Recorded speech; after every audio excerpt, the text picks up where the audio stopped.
Hello and welcome to the Computer Game Show. My name's David Turner and I'm here with Matt Murray. Hello there. Sean Bell. Well, hello there. And James Farley. Well, hello there. all three of you owe me money now. So you can't, just because I stopped doing it when I finished Joypod, you cannot nick my intro catchphrase, alright? I made sure I only said hello there. I didn't say, well, hello there. Therefore, sorry, okay, I took Matt, it to I the can do what I want. next Fair level, enough, didn't I? Matt. Matt's was Fair a enough. derivative work. You get away with it. Sean, James. Well, the thing Yeah, is, use policy. as you 200k. know, with intellectual property law, which I know we've all studied, you have to show that you're actively using the trademark, don't you? Yes, that's what you're doing, aren't you? No, I'm using it because you haven't. You've left it dormant. So now yeah, it's free. it's lapsed. Yeah, you didn't Yeah. renew it. No, it hasn't Yeah. lapsed. No, it hasn't. You have not I been saying it will- every week. Therefore, it has lapsed. Public domain, Richard mate. Gregorian, if you're listening, the big G, I want you on this because this is outrageous. You're nicking my shit.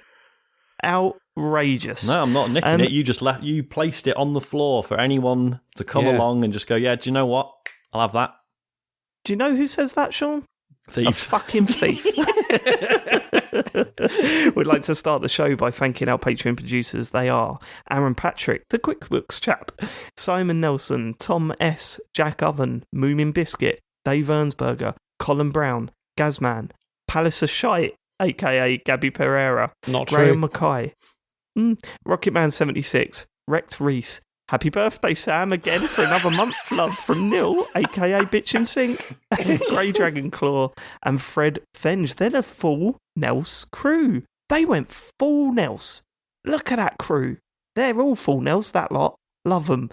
You could go full Nels by going to patreon.com/TCGS, or you can sign up at another tier there. There are various different tiers, aren't there, Matt? Lovely, lovely tiers. So many tiers. It's a great So many time to sign bloody up as well. tiers. So early in the month. It's a great Yeah, time. nice and early. We've I got some mean- good plans for this month's bonus and talks overs. It's all good. I mean, if you missed the last talks over we did, it was a good one. It was good It was because it was incredibly an hour enjoyable. of us genuinely enjoying a show, and then when the show went to shit, we just started winding each other up. And that's can't ask for more than that. Yeah. So you can watch that now by signing up for the whatever tier it is, Matt. £8.50 and above tier. Plus Yeah, taxes. you can watch that now. You don't have to wait a month, and then you get to watch the next one live. So sign up, support the show. We really, really appreciate it. Speaking of the show, Just what did the listeners quickly, think? right? The situation okay. with Sam and Neil. Surely at this point, Sam is now thinking like, could I not have had the money instead, mate? Yeah, surely at this point, Sam is just going, please make it stop, Neil. I mean, Please make it stop. We're not actually sure if he's listened to the show since any of this started either. No, it's true. Sam, you can get in contact if you want. Go to, tcgs.co/dear TCGS? That's the one. That's Hey, the one, yeah, yeah. got it. Or I Neil, got it. if you want to change your name, if you want to wish someone else a happy birthday who also doesn't listen to the show, then just Or let Sam, us, you us could know. get Neil back by wishing Neil a happy birthday. Yeah, if you every sign up week as well. for a month. Yeah. Could you imagine that? Right. Okay. Let's go on to the feedback. They all love it last week, Matt. Well, Postman Patricio has messaged, I'm a devoted listener, but I feel a little cheated. Your show's colours invoke the ZX Spectrum, but I've yet to hear anyone on the show sing that system's praises. For Specky fans like myself, I beg you to please slide in some chat about John Richmond's masterpiece Head Over Heels every so often, perhaps in the middle of the weekly news. Cheers. What do you reckon? Well, I mean, this is awkward, isn't it? Because we talked Neither about... of you like the Spectrum, do you? Yeah, No, because we not talked really. about Sir Clive Sinclair passing away the other week, and all sort of then shamefully admitted that we didn't really like the Spectrum all that much. We're all Commodore I never 64 had guys. I never but- have one. Yeah, so we sort of had to, like, sincerely, but, sort of talk around the fact that we hadn't really used one much and just sort of acknowledge the influence he had and stuff. But yeah, none of us were really Spectrum guys. Oh dear. Sadly. So we're going to have to change our artwork. Is that what we're saying? Yeah, we'll Absolutely maybe not. Commodore That's just 64 colour skulls. palette on the go, it'll be fine. Can we have some skulls or do Yes. like that S where you draw like 6 lines and then The connect cool it S. together? Yeah. The coolest. The coolest. Maybe we'll change our show. I never to did the that coolest. coolest at school. Is that an American thing or Well, what? you weren't cool, Matt. What? Yeah. What are you talking about? One answer. Well, there we go. We found out who the two uncool people are, Sean. Yep. You see that? Well, Yep. tell me what it's about then. Absolutely told on themselves. You draw 6 lines, and then you sort of connect those lines to create an S. If you And if you like Google coolest. if And you that's Google being cool, is it? cooless, if you Google cooless, it will literally that's what it's known as. Well, yeah, it is, It'll come Matt. up. What were you doing? Graphing like peas? No, I was playing your football workbook? probably while you nerds were drawing cool S's. Absolutely not. There's no way. I've seen you play football, Matt. There was no way you were playing football in your youth. I mean, that's what everyone, that's certainly what I did. I just realised that not everyone does do that, but yeah. Wasn't drawing S's like a nerd. Right, Kurt Lewin. Okay, right. It was the cool S, though, Matt. It wasn't just a normal S, it was the cool S. I mean, I've seen Can you it. stop I do saying that? recognise Because it just it. sounds weird. I don't know what that means. So when you say any word or read it too many times and it sort of becomes a series of weird noises. Yeah, Coolest, like coolest. James. Like after a while, becomes completely meaneainless, Like doesn't an it? abstract concept. Dick, you know, that kind of thing. James. Okay, James. Unnecessary, Right, but okay, alright. it's a bit weird. Now At I'm least just thinking about your... That's the episode title sorted out. Yeah, okay, right. Kurt Lewin, re-advert result. Whilst I'm not going to complain about the result of the vote, as Sean won fair and square, I think you. Dave He did did. himself a great disservice with his assessment of his own advert. I thought it was great, and it was the one that actually sold me on getting a Yeti microphone. If the point of an advert is to sell something, then Dave was technically the winner with 1 sale to 0 for everyone else. That might not be true, but I haven't seen any replies to the vote tweet with listeners saying they have gone on to buy Yeti PCL. Well, hang on a minute. Didn't it turn out on Twitter that Kurt was trying to buy the snowball? Yeah, that's right. Yes. So he went to buy the wrong one. So, So if anything, Kurt, look, it's worse because actually you put him off buying a Yeti and he wants to buy Yeah. something else. So Kurt, look, Shame. I really appreciate the support, but you know, you're like a football fan at the moment whose team's just lost 5-0, and everyone's kicking off, and you're going, no, but they've still, come on, you still did really good, guys, and like the rest of the world is going, no, you didn't. But I appreciate you, Kurt. Love the fans, love them. We'll bounce back. always listen to the fans. This person's just called Name, which I appreciate. So Name has messaged, James, I lived in I'm going to have to pronounce some German names now. Okay. I lived in Berlin for 4 years now and would love to extend you an invite to enjoy some schnitzel. Augustina Brau? Hells? Augustina Brau. Hellas, maybe. Hells.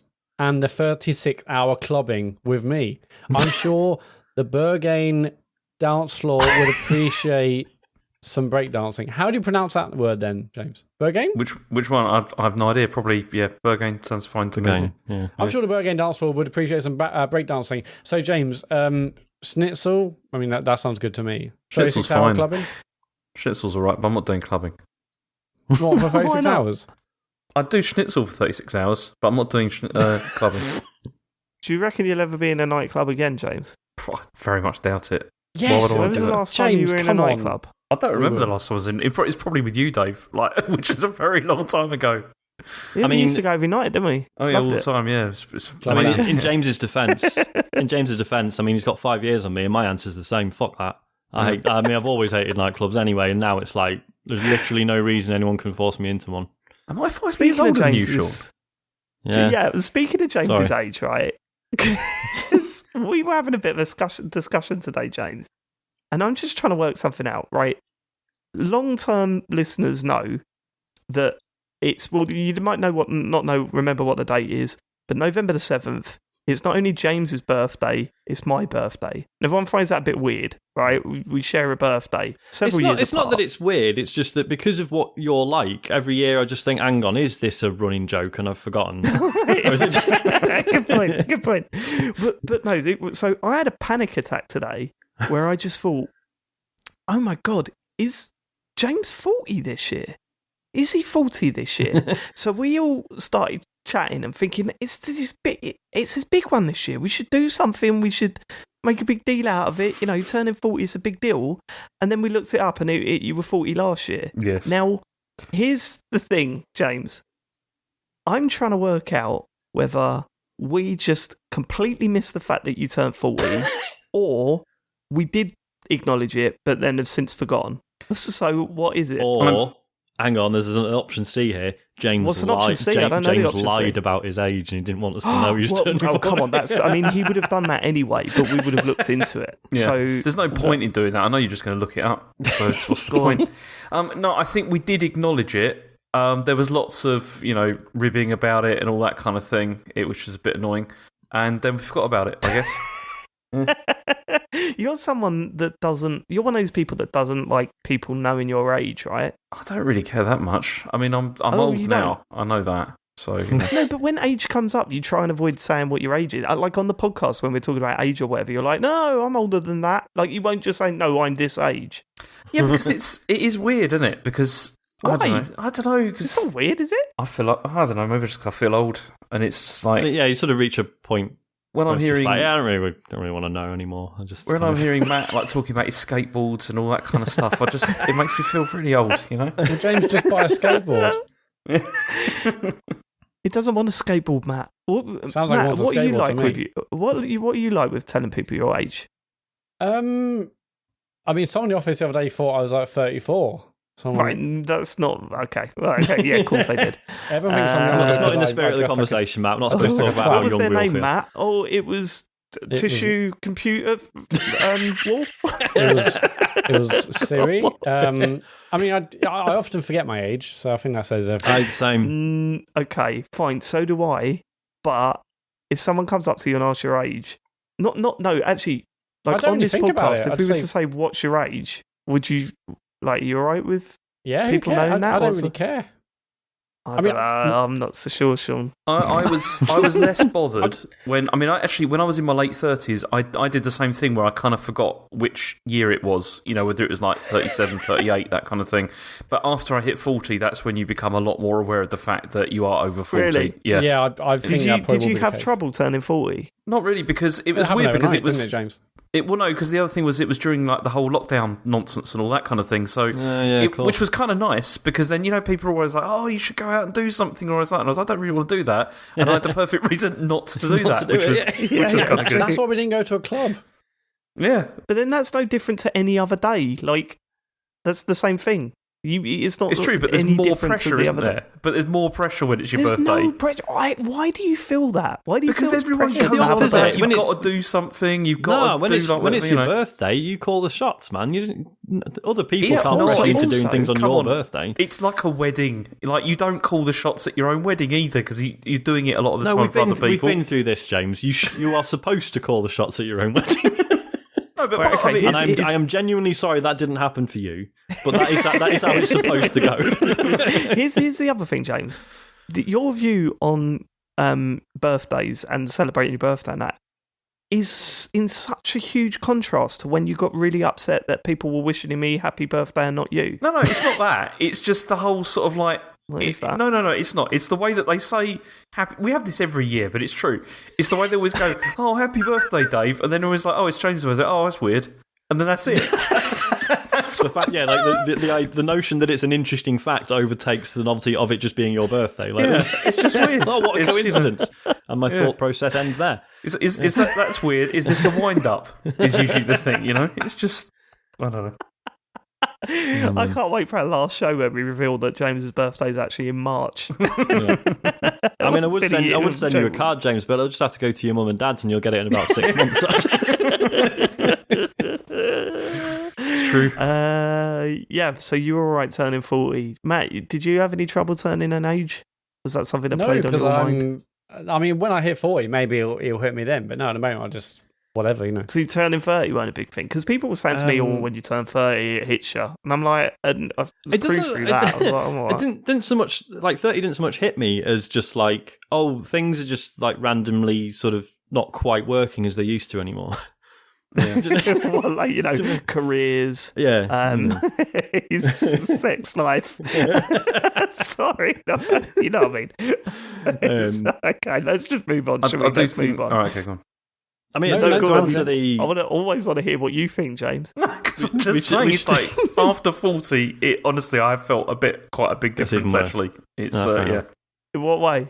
Just, I don't know, I just felt older, and definitely, like Sean was saying, like the whole, like, you know, just being tired a lot and all that kind of thing is getting worse. And also, I don't want to get into all this, it's ridiculous. Go on. It's weird that when you get older that you start feeling older, isn't it? It's weird how the body works. It's a mystery. No, but it's, you're such a prick. I know what you mean. It's that thing of like, yeah, you stop just like getting away with everything you're doing to yourself, and then it's suddenly like, oh no, I will actually feel it if I don't get enough sleep or I don't eat properly, or you just don't heal as quickly. You know, like if you hurt yourself, it takes longer, and it's noticeably longer. James walking around with like a little graze on his hand, like, when I was in my 20s, 3 days at the most. This, and look at it, it's been a week, and he's fucking. He'll probably scar up after this. We should say, you're not anywhere near Berlin, are you, James? Not really, no. It's no. Well, there you go. There's an easy out anyway. Yeah.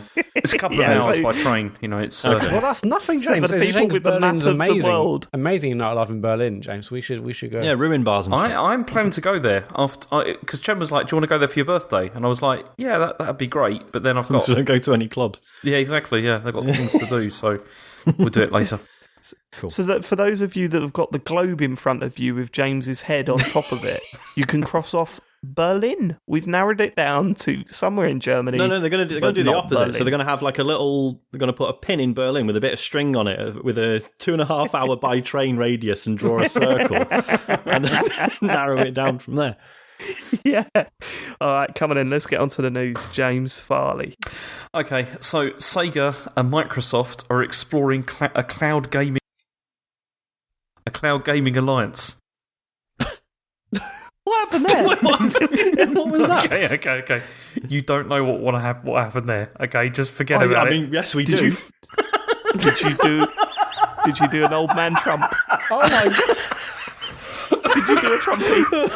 Okay, look, that was the weirdest thing I've ever done on this podcast, and I don't know why I did it. You literally muted yourself mid-sentence. Yes, because I did, yes. There was and I an don't know why I involuntary did that. noise from another orifice. No, it was just, I don't know why I did it. I just muted myself on purpose, and then that was it, and I don't know why I did it, and then I unmuted myself as I was talking. No, you didn't, James. You did a little old man Trump. I did not. No, seriously. Your old man Trump. I did not. Honestly, I don't know what happened there. I was just talking, and then what a load of bollocks! James, I you're so addicted to muting yourself. And I suddenly You're just literally muted doing it. myself. No, can I explain to you what? Okay, I'll explain to you the thought process here of why I muted myself. No. There was no process. It was pure instinct, mate. It was just it's straight slipping out. I better mute myself so that I don't get ripped to shreds for the next week. That is not what happened. Okay, so bollocks. I've got two windows open at the moment, right? I've got one with the Google Doc up, but then I've got another one. Right. I thought you meant actual physical windows, like. Still no curtains. But then there's like. Is the curtain rail up? No, it's not. Okay, fine. Poor Chen. The drill's turned up, but yeah. Anyway, so I had the Google Doc up, right? But then I was like, shit, I need to move over to my notes app, so because that's got all the notes in it, right? So then I was like, but if I do that, it makes the clicking noise with my mouse, so I have to mute that, otherwise Matt gets annoyed. So then I did that, but I did it while I was talking, and it was. This sounds like a bullshit, and that you were about to do a ponky. I don't know. I mean, it's a terrible enough reason that it must be true, surely. It is true. No. Is it? Remember, it's James Farley talking. True. Yeah. True. Anyway, okay. Sega and Sammy are investigating what they call a strategic partnership with Microsoft to develop a big budget titles using their cloud gaming tech, like using Azure. So the quote is this: they said, "By working with Microsoft, we anticipate such trends as they accelerate further in the future. The goal is to optimize development processes and continue to bring high quality experiences to players using Azure cloud technologies." Absolutely no further details have been given about it, whether there's going to be any exclusive titles or anything at all. But Sega shares jumped 6% in the morning because of this. As as far as stories have gone on this show for the past God knows how many years, this is probably the most shrug story of the lot, right? Yeah, it's. I mean, it's nothing to go on. Who gives a fuck? Let's see what you do. Just show us when you're doing something.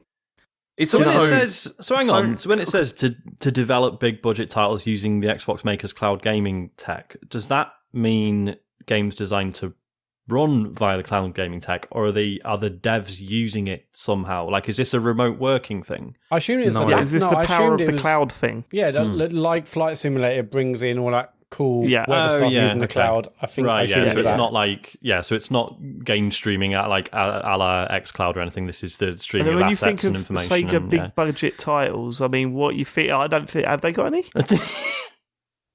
Well, yeah, that's the. I mean, I guess Yakuza, Football Manager, Football Manager, yeah. Football Manager, yeah. Maybe you get live Total War games. You play along with the fucking football. Who gives a shit? Right, Sonic and All Stars Racing. Well, no, I mean, people were getting all excited about this. It is a good game. It's a very good game, but do you want to do it down your street via Google Maps? I don't know if I do. I don't know if I do. Yeah, but people were getting all excited about this because they thought that this means that, Microsoft are buying Sega and all that, but it's nothing to do with that at all. No. And I mean, Sony have also done the same thing with Microsoft, like not so long ago, where they also signed to use like Azure as well. It's weird. Anyway, Microsoft having a lovely old time, aren't they, of everyone buying their Azure stuff. Well, it's either that or Amazon Web Services, isn't it? Like they go for, and Anyway, Sony had a state of play that we talked about, and it was we got to talk about it again. I mean, cards on the table. So I felt like shit. I had a migraine, was tired. I think Dave, you were knackered as well from work and kids and stuff. Fucking furious about the whole day, and then to sit down and for my microphone to play up was it wasn't my microphone. It was this new stuff. Right, okay, just explain. We did a talks over of this. We tried a new service, but we thought it was going to be a little bit more straightforward. But as with all these things, you get these sort of technical hitches, which we were getting. Which any other day would have been fine. I'd have been like, okay, well, let's bundle through it and, try and fix these things on the fly. But I was so pissed off when I sat down that I was so angry. No, I wasn't. I had to turn off and cool down a bit. Yeah. So basically, Matt's found this new thing that we might be able to do our sort of talks overs with, and it does look proper good. But it was just this was the test run, and it wasn't smooth, was it, Matt? Unfortunately, it was not far from smooth. But I'm sure it will be in future. It does really powerful. It should be better quality. Blah blah blah. Low latency, but. Yeah, that was our test. Anyway, at least the viewers got to see all these amazing games. Well, this is it, right? And on top of all this, it was just rubbish, wasn't it? Yeah, and I mean, like they set the expectations low, right? They said, look, it's third-party games. We weren't expecting anything first-party. But then, Sony. but like even saying it's third-party stuff, that shouldn't necessarily mean skip this one, lads. Like, do you know what I mean? There should still be plenty of good stuff. We had games Five Nights at Freddy's. What's wrong with that? Which will fucking sell, by the way. Like, I'm not saying who even cares about that? Fucking millions of people do, just not us. I think that's it. It just didn't appeal to us, and the only thing worth watching, in my opinion, was the Indie Pops. Was the mute that? Yeah. What was the and then blame it on accidentally muting myself for zero reason. What was the game at the end? The Little Devil Inside. Oh, Little Devil Inside. Yeah. That still looks great. What a weird thing that was, because the trailer started and I was like, oh my god, what is this? I thought this was going to be like some cool side-scrolling thing, and this is not what this is at all. And then it was like, yes, it is. And I'm like, oh, God, I'm suddenly back in again, because they showed the overworld, didn't they? Or what appeared to be an overworld. Yeah. And it looks like way more, I don't know, that really turned me off. But then when you realise that actually probably it's the only way you get from level to level, there might be more to it. But when you saw some of the other gameplay in it, I was like, no, I'm fully back in again. The melee combat looks really amazing. Exciting. That little thing of like being able to stab an enemy and just hold your sword out and like use them as a little shield and then choose when to then like withdraw again. Just little things like that look proper good. It did. I mean, that sounds really gruesome, but it's all sort of cartoony. But I mean, there was other stuff. So I watched that. I think it was the first thing they showed, wasn't it? Deathverse. Brackets Let It Die, which I checked later and is actually by Gung Ho, who did Let It Die. So this is kind of a sequel stroke spin-off. I mean, I don't. Did any of you play Let It Die? No, I played a little tiny bit. That was the free to play thing, wasn't it? Yes. Was that to get Microsoft rewards? I can't remember. I don't think it was actually. It was a quite low budget but delightfully weird free to play game. Very sort of PS2 oddity sort of charm about it. So I'm theoretically interested in this, but again, it wasn't like, I don't know, it wasn't a conference opener, was it? No. I mean, that We Are OFK just makes me feel a million years old. What was that one? The one with the that's just fake- the band game, isn't it? the one with the band. When you make like choices about what you want to say and stuff, and then play music. Yeah. Okay. And might be wicked. Just not. Yeah, for me, I think you're basically describing Life is Strange for most of that, isn't it? It's like an episodic, true. choose true. your own dialogue options. I don't know. Made me feel out of touch, but not necessarily the game's fault. And of course, Death's Door coming to I was going to say, PlayStation, and I mean, we forget that a lot of people wouldn't have played that because it was PC and Xbox. Yep. But my word, if you have not played Death's Door, play Death's Door. It's one of my favourite games of the year. Say, just it's on hearing the list, isn't it? It's on the fucking list. You also get Titan Souls as well. Mine. If you buy it, you get that for free. You do. I was half tempted to try that out because I love Death's Door so much, but then hearing people describe it, it sounds like maybe I won't bother. It's super hard. Like it's just bosses. But incredibly well designed bosses. Like it's a good game, but it's fucking hard. There's that fucking kart rider drift. Oh god, which that again looks so bad. Might be it? fine, but fucking hell, it was. No, I mean, do you know what I mean? It might play all right, but look at it was just, who's this for?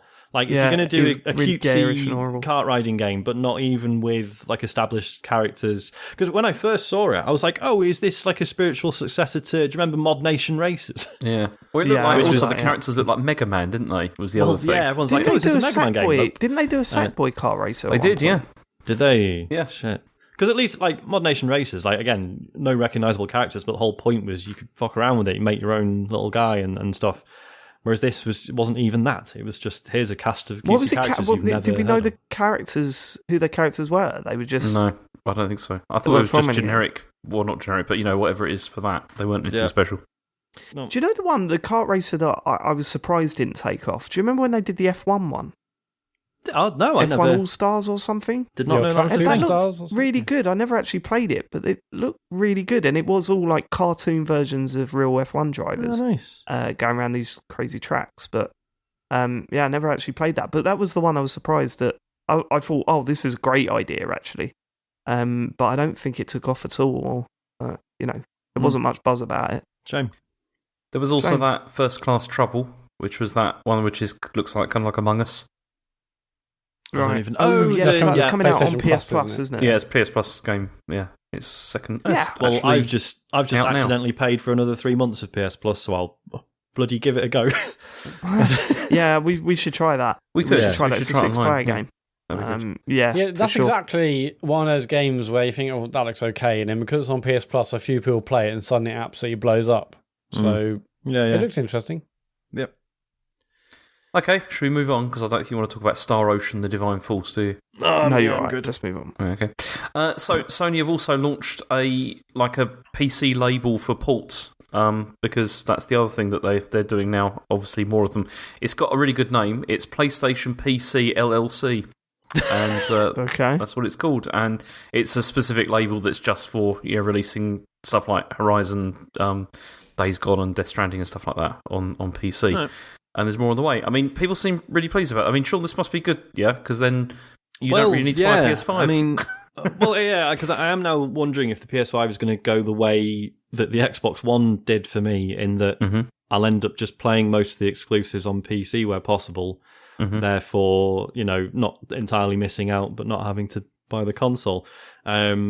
So yeah, I mean, if this is sort of demonstrating a further commitment to, because obviously the PC ports we've had so far have been PlayStation games that have been around for a while.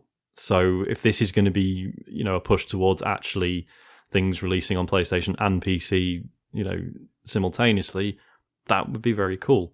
Which is cool, but I mean, I can't see that happening. PC get anywhere near the? They won't do it day and date. I think No it'll way. be Do you reckon? later, but even if it's like 6 months later, if I was, a PC gamer, I'd be thinking, I'll just wait a bit. It's not very long, and just play it on PC. But that's what I'm saying. But how much would it cost you to upgrade your PC to run at a sort of comparable quality to the?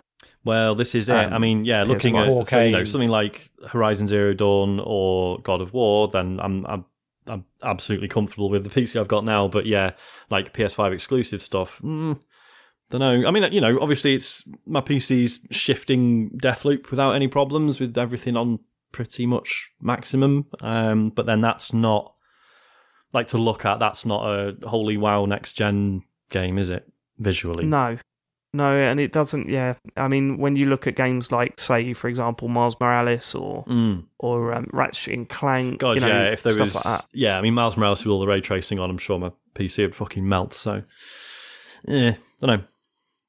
It's all right. I'll just spend $3,000 on one of them graphics cards that you can't get hold of. No, or you danger. can spend £450 on a PS5 that you can't get hold of. But no, it's interesting. Well, I can't see them ever doing kind of day and date, but the fact they are investing more into this is cool. And also, with things like Steam Deck coming, that's interesting. I think Shuei Yoshida posted a picture the other day of him playing Horizon Zero Dawn on Steam Deck. So that's like, okay, another interesting wrinkle. If they start releasing these, then suddenly if you get a Steam Deck, then you've got an opportunity to play handheld. So that's interesting as well. Yeah, like it's the thinking, like, it's important that we get the new stuff out on PC at some point, or is this just let's mop up some people who never had a PS4? Do you know what I mean? Yeah, it's just like another revenue source. Like they've seen how well Microsoft have done. I think this may be an attempt to get like new people in other territories, as it were, like in places like China, India, places like that. Where console gaming isn't huge, but then you can play this stuff instead, like through PC. Yeah. Makes sense. Anyway, Okay. Next one is that Facebook is ditching its Oculus branding because of the whole change to Meta. I've got a whole load of quotes here, which I've been dying to read out because they're quite good. So anyway, this is wait before you do, who watched this thing? I've seen clips, obviously. Yeah, I've not even seen clips. Yeah, I've seen loads of it. Yeah, I know. I mean, well, yeah, it goes without saying, but I've not actually seen any of it, so I don't really even know what happened. Have you not heard any of it? Have you not seen the one where he answers the door? Because that's brilliant. No, it's like the doorbell rings, and then he just stops and he goes, "That must be Angela, our head of product design," or something like that. He like points his finger in the air, like that, like everyone does. No, I've not seen that, and I've seen a clip of him speaking to Nick Clegg. Is that a wind up? No, because Nick Clegg is like the communications director. Yeah, man. Oh, is he? Yeah, it's been there for a while. His career's gone from strength to strength. Basically, we'll come back to this. But have you not heard any like the game announcements? Not game announcements. I've heard that they're changing the overall business to be called Meta. Kind of they are. They're doing kind of they are. All right, they're doing. It's because this is the misconception that people have. Like, as soon as this happened, people messaging me saying like, "Oh, it's not called Facebook anymore," and it's like, no, that's not what this is. This Facebook is still Facebook. This is just like Facebook is still Facebook. It's just like WhatsApp Google did with WhatsApp, Alphabet. Where they've created like a massive parent company, and that's what I'm saying. That's exactly what I said. Yeah. Okay. Let's continue. Well, we all agree. So hang on. So what do I own now? What's my Quest to? Is it now a Meta Quest? VR. I think it's Might as well call it a fucking brick. Someone comes round and rebrands it for you. They give you a sticker in the place. Give a little sticker put on it. Yeah. Well, they've already sent me a silicone thing for the the eye. What they call it? I nearly said eye vest. But yeah. So yeah. Anyway, fucking sticker. Why not? This is the Meta Chief Technology Officer, Andrew Bosworth. He says, "We're bringing our brands and products closer to Meta, which is the umbrella for all our products and services. When people buy our products, we want them to clearly understand that all these devices come from Meta and ladder up to our metaverse vision. VR will be the most immersive way for people to access the metaverse, and as we look toward our goal of bringing 1 billion people into VR, we want to make it clear that Quest is a meta product. For this reason, we're simplifying our brand architecture and shifting away from the Oculus brand. Starting in early 2022, you'll start to see the shift from Oculus Quest from Facebook to MetaQuest, from MetaQuest, an Oculus app, to MetaQuest app over time. While we're retiring the name, I can assure you that the original Oculus vision remains deeply embedded in how Meta will continue to drive mass adoption for VR today. Yeah. 1 billion people, they reckon, is going to be walking around with these fucking things on. That's not going to happen. But I mean, the bigger headline here is that they're dropping the requirement to link with a Facebook account, right? What they are, but then the thing is so there's plans to remove the requirement to have a Facebook account starting what they're saying is sometime next year.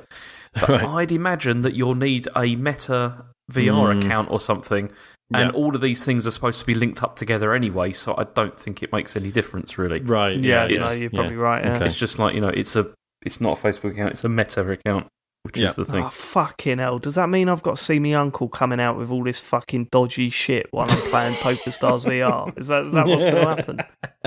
I mean, no one gives a shit. So what was really funny, and I'm not saying this, so there's this whole presentation about, this is what Meta can be in the future, and it's basically fucking horrible, Second Life or PlayStation Home or whatever. But a friend and I tried Workrooms. Have you tried this, Matt? No, I've obviously seen lots of it, but no. So this is it's by Facebook, and it's this app that's supposed to be like, hey, if you're all remote working, here's an app where you can basically put your Quest on, and you're all in the same office, and you can get up, and there's a whiteboard you can draw dicks on and stuff. Oh my god, the onboarding is fucking the worst onboarding since Destiny 2, mate.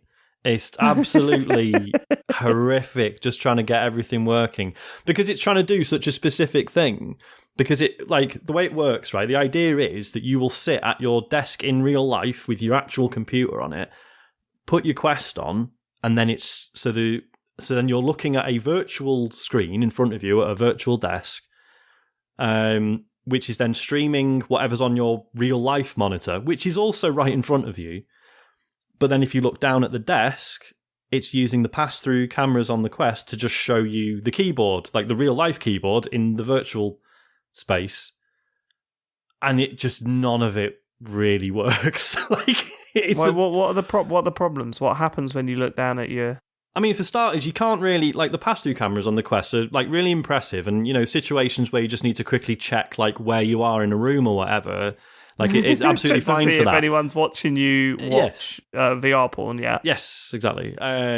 But, looking down at, like, a keyboard, the focus is just nowhere close. Like, if you're not very familiar with the keyboard you're using, you're fucked. There's a few keyboards that it can, like, track. I think it's, like, the Apple Magic Keyboard and a couple of others. There's a Logitech one as well. Yeah, loads of Logitech ones, yeah. Yeah. I bet Matt's got one of them. I bet he's loving that's that. the one he's got. Does yours be tracked, Matt?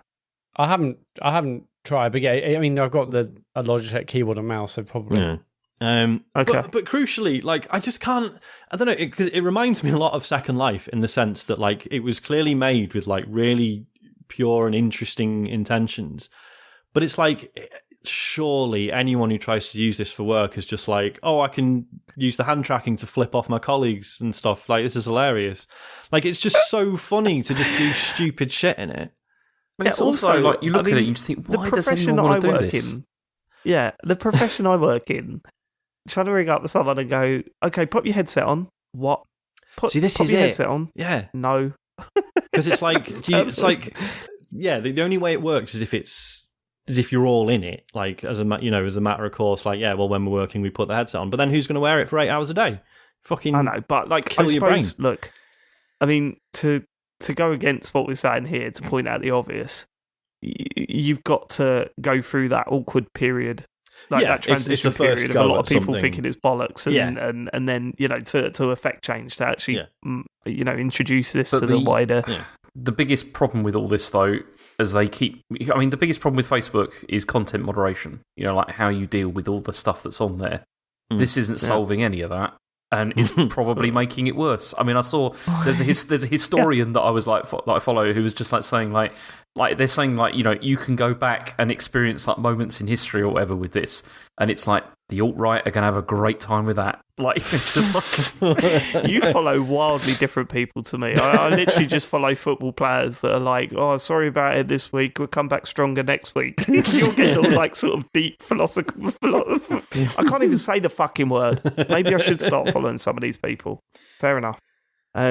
I don't know. What's this gaming stuff Sean was referring to? So they've also announced. So Grand Theft Auto San Andreas is coming to Oculus Quest 2. That's happening. Right. There's no there's no real details about anything about it at all, apart from the project's been many years in the making.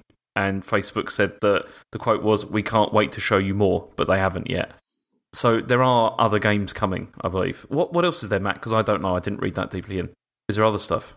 That was absolutely the big one. Yeah, it's coming in 2022, or we'll hear more in 2022. The other one is Vertigo Games, who made Amazon Sunshine. They announced a release date for their new game called After the Fall. It's like a 4-player co-op kind of Left 4 Dead game that's coming out this year. But they also announced that they're bringing 5 games with 2 VR with the Deep Silver library of IP. So obviously, Deep Silver own things like Saints Row and a bunch of other stuff, because obviously the parent group bought 1 million IPs in the last few years. So it'll be very interesting to see what they are. But so there's a few games coming there.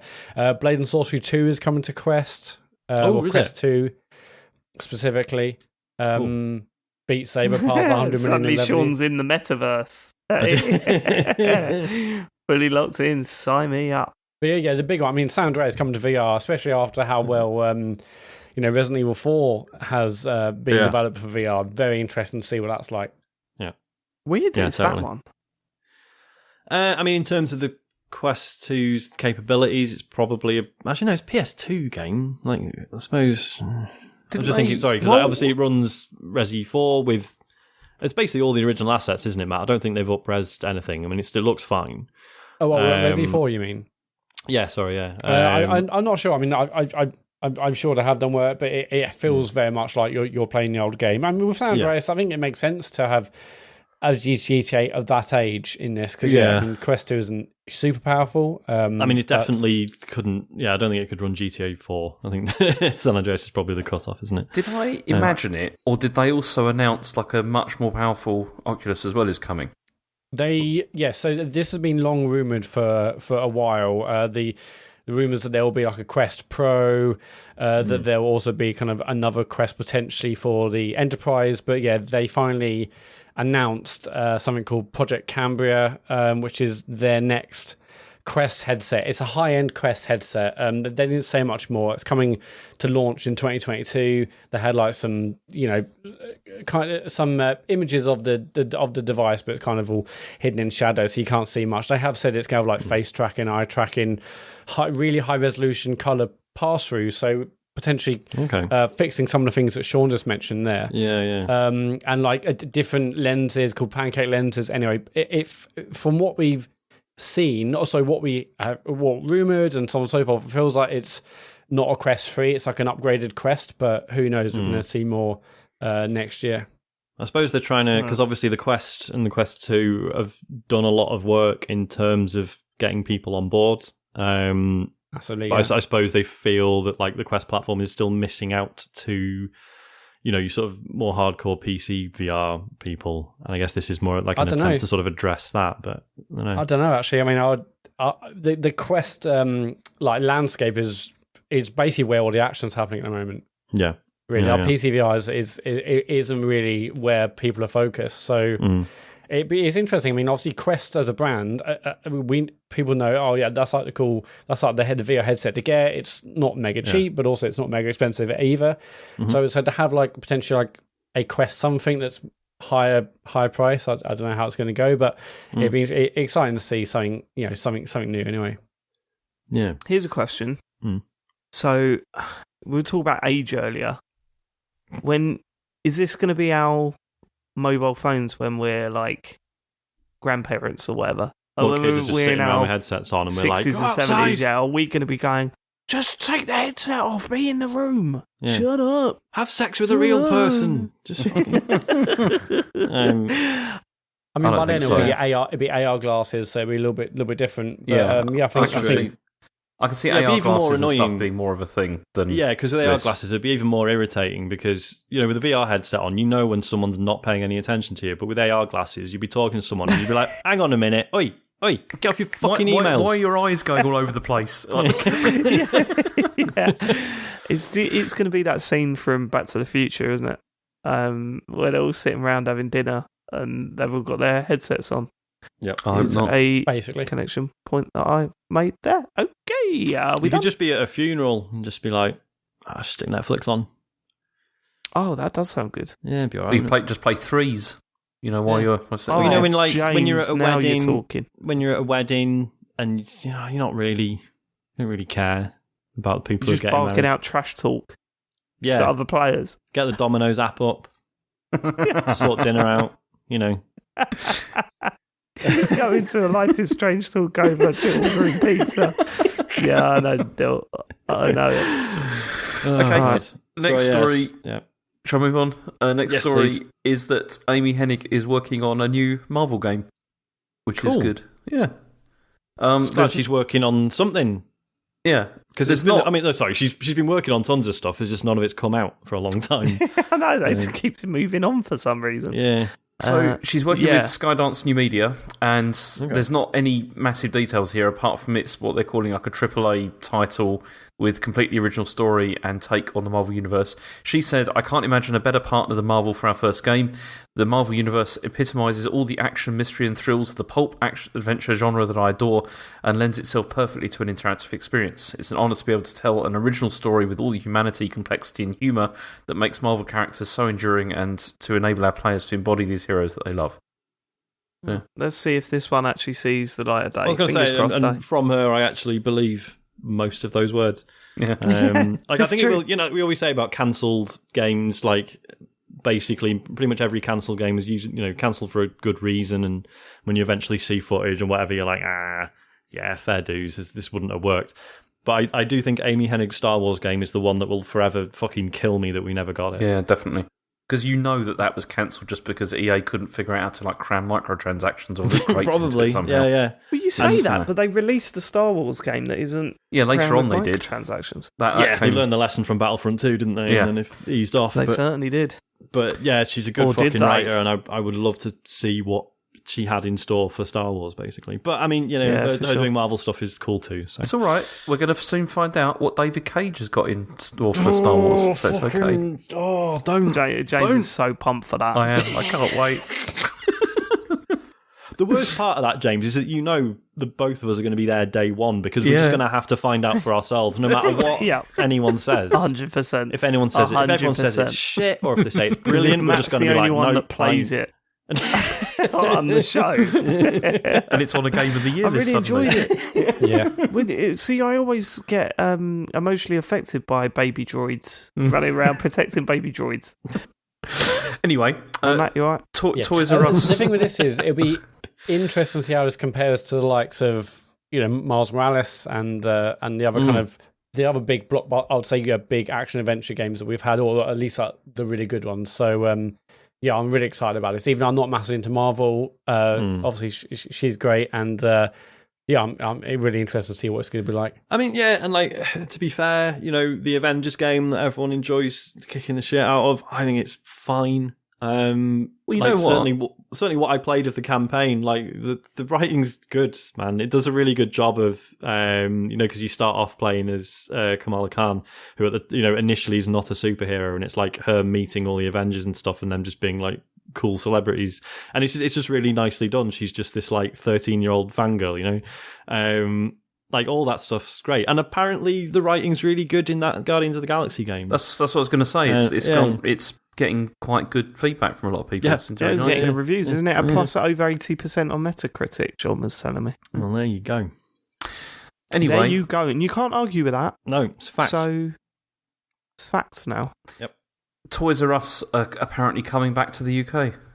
Holy shit! I mean, There's a million, says Jeffrey, all under one roof.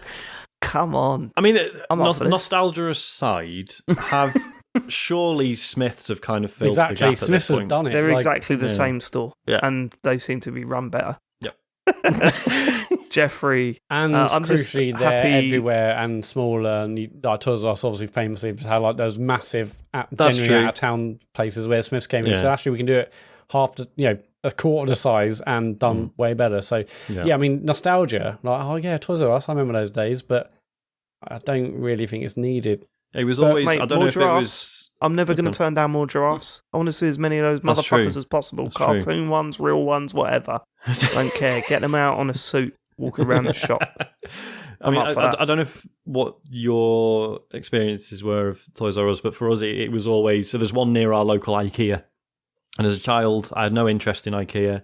I grew to love it later in life. Don't go at the moment, though. They haven't got a fucking single thing in stock. But it was always, as a kid, you'd sit through or, sort of get dragged around IKEA for an hour by mum and dad. And then it was like, but we can go to Toys R Us afterwards. And that was always like the reward. Well, and it okay, was I'm cool. going to come out with another depressing kid story, actually. Oh, no, go on. I should say It we was never. treated- We hardly ever got to buy anything. It was just like you can have a look at the toys and imagine what it that's might be like. That's what we had. Okay, It cool. was that and Pets at Home, or whatever yeah. it was called back then, Pets World or whatever. Pet City. Pets Town. We used to get told, oh, we're going there on Sunday, and then my mum and dad would take us and we'd walk around Toys R Us or Pets World and look at the things and then leave. Oh, Yep. look, there's dogs. We didn't even go. Like I never even been to Oh, Toys yeah. R Us.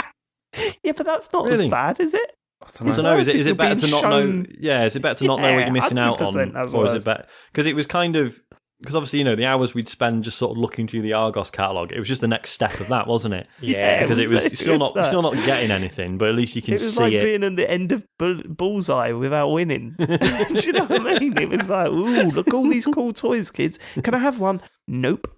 Next aisle. It's like, right, oh, great. Cheers. Let's go home. Yeah, James, that did you say sucked. you'd never been to one? No, I've never been to a Toys R Us ever. God damn. in my Wow. life. Yeah. Well, We now used you're to go. gonna. We used to go to. Did you ever go Makro as a kid? No, because my Yeah. although Yeah, I went no, loads. we never went because never went there. No. It sounded Ooh, like he was first going to time go we into went an there- anecdote then, and Oh, then I he's like, was, no, but I'm not it's too gonna, yeah. painful. Yeah. Can't No, do it. go on. No, I don't want to get into James? it. No, seriously, I don't want to get into it. Okay. all right. Oh, please. No, there's reasons I don't want to talk about it. It's fine. Okay. It sounds like we alright. dredged up a genuinely shit memory There's here, so- reasons that's like a cop out. Yeah, it means you No, can't it's talk just about it's it. to do with my family and stuff. And I don't really want to talk about it. So. Again, there it is. Yeah, I love to, but I can't because it's about family, and so Keep doing that and get more details out, Matt. Is We can this piece like this together. James, Yeah. is this because it's like a bad memory, or is it because there was some sort of con? Like my father-in-law has a Costco membership card. He's a taxi driver, so I don't really know what that's about. but I've got a Costco membership card. You can buy them Really? online. Oh, you can anyone just get buy one. them. I thought the whole point was you had to be part of like certain trades or whatever. Well, No, I don't I think think so. there's Okay. two memberships, but you can buy like Because an you needed online a membership for Makro as well, didn't Yeah, you? we had And- that, and my dad wouldn't use Yeah. it, and Right. so that's I've what that got was a about. feeling that the story actually is that they owned Makro and got James to run one of the branches, and it failed miserably, and he let the whole family down, and he doesn't want to talk Yeah, I about think it. it's I definitely- reckon yeah. that's what it was. So- Bingo, And- bingo. so the exactly James right. No, I parents' remember house the in- first time we went to Makro, and I saw they sold video games. I was like, Dad, the cheap video games. And he was like, okay, I'll get your video game. Got to the till, they scanned it, and of course they added the VAT on. Ah. And he was like, no, you ain't getting that. Oh I was no! like, okay, great. Yeah, Fuck. cheers, Dad. Didn't even. Oh man! No, You'd at just put least it be on side. like, look. I'm trying to remember Have what the this, game but was. It never would have again. been Mega Drive era, I think. I I can't think, but I played yeah. Carmageddon in Macro. That's how much I Whoa. didn't give a shit back then. well, you actually just drove in through the front door. Yeah, Stop yeah, it. man, over old women. Yeah, no, yeah, I play Carmageddon in there. Yeah, yeah, Macro used to be great Okay. as well. And Toys No, R I Us. didn't. Good time. It's No, really. I don't know. one- I don't know if any of you guys are the same, but I like because I have so many shit memories of just not being allowed things as a child. Yeah. I'm just like, yeah, Isaac basically gets whatever he wants, which is not the right attitude at all. No, it's like not. he's a Yeah, spoiled our little kids are shit already. completely Like, and spoiled he's, as well, yeah. Yeah, no, we one of my favourite birthdays, I suppose it's along the same lines, one of my favourite birthdays was when my dad drove me to Egham to a special reserve store to get me GTA 2. Nice. That was special. See, that was does sound good. good. I've told too many bad stories about my youth in the past few weeks. Now it's time for the good stories. I went to Egham. How about that? The Do you know, law. my dad did Egg the same City. thing. He took me to Lakeside to buy Doom 2, and that was great. Yeah. My It's not the same thing. You went to Lakeside. I went to Egham. so I remember Lakeside's one rubbish. time. So my brother and I stayed over at Better than Egham. my grandparents on my True dad's side, and Probably it's this what? weird memory because it was a great memory, but then also I sort of go back and forth on it over the years. Where basically, it was like the one time we ever stayed at theirs, and they took us to Manchester. And we were in a game or something, and me and my brother were just like looking at Super Metroid. And I remember my gran just being like, "Oh, do you want that one?"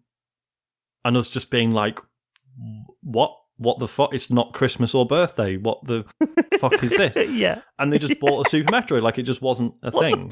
You're like, So it was is like- this allowed? You know? Exactly. And it was like, and like I say, for years it was like this incredible memory, and then later on it's like, oh no, they were rich as fuck, and that was like the only time they ever treated us to anything. So it sort of turns to resentment, and then It's like, it's weird.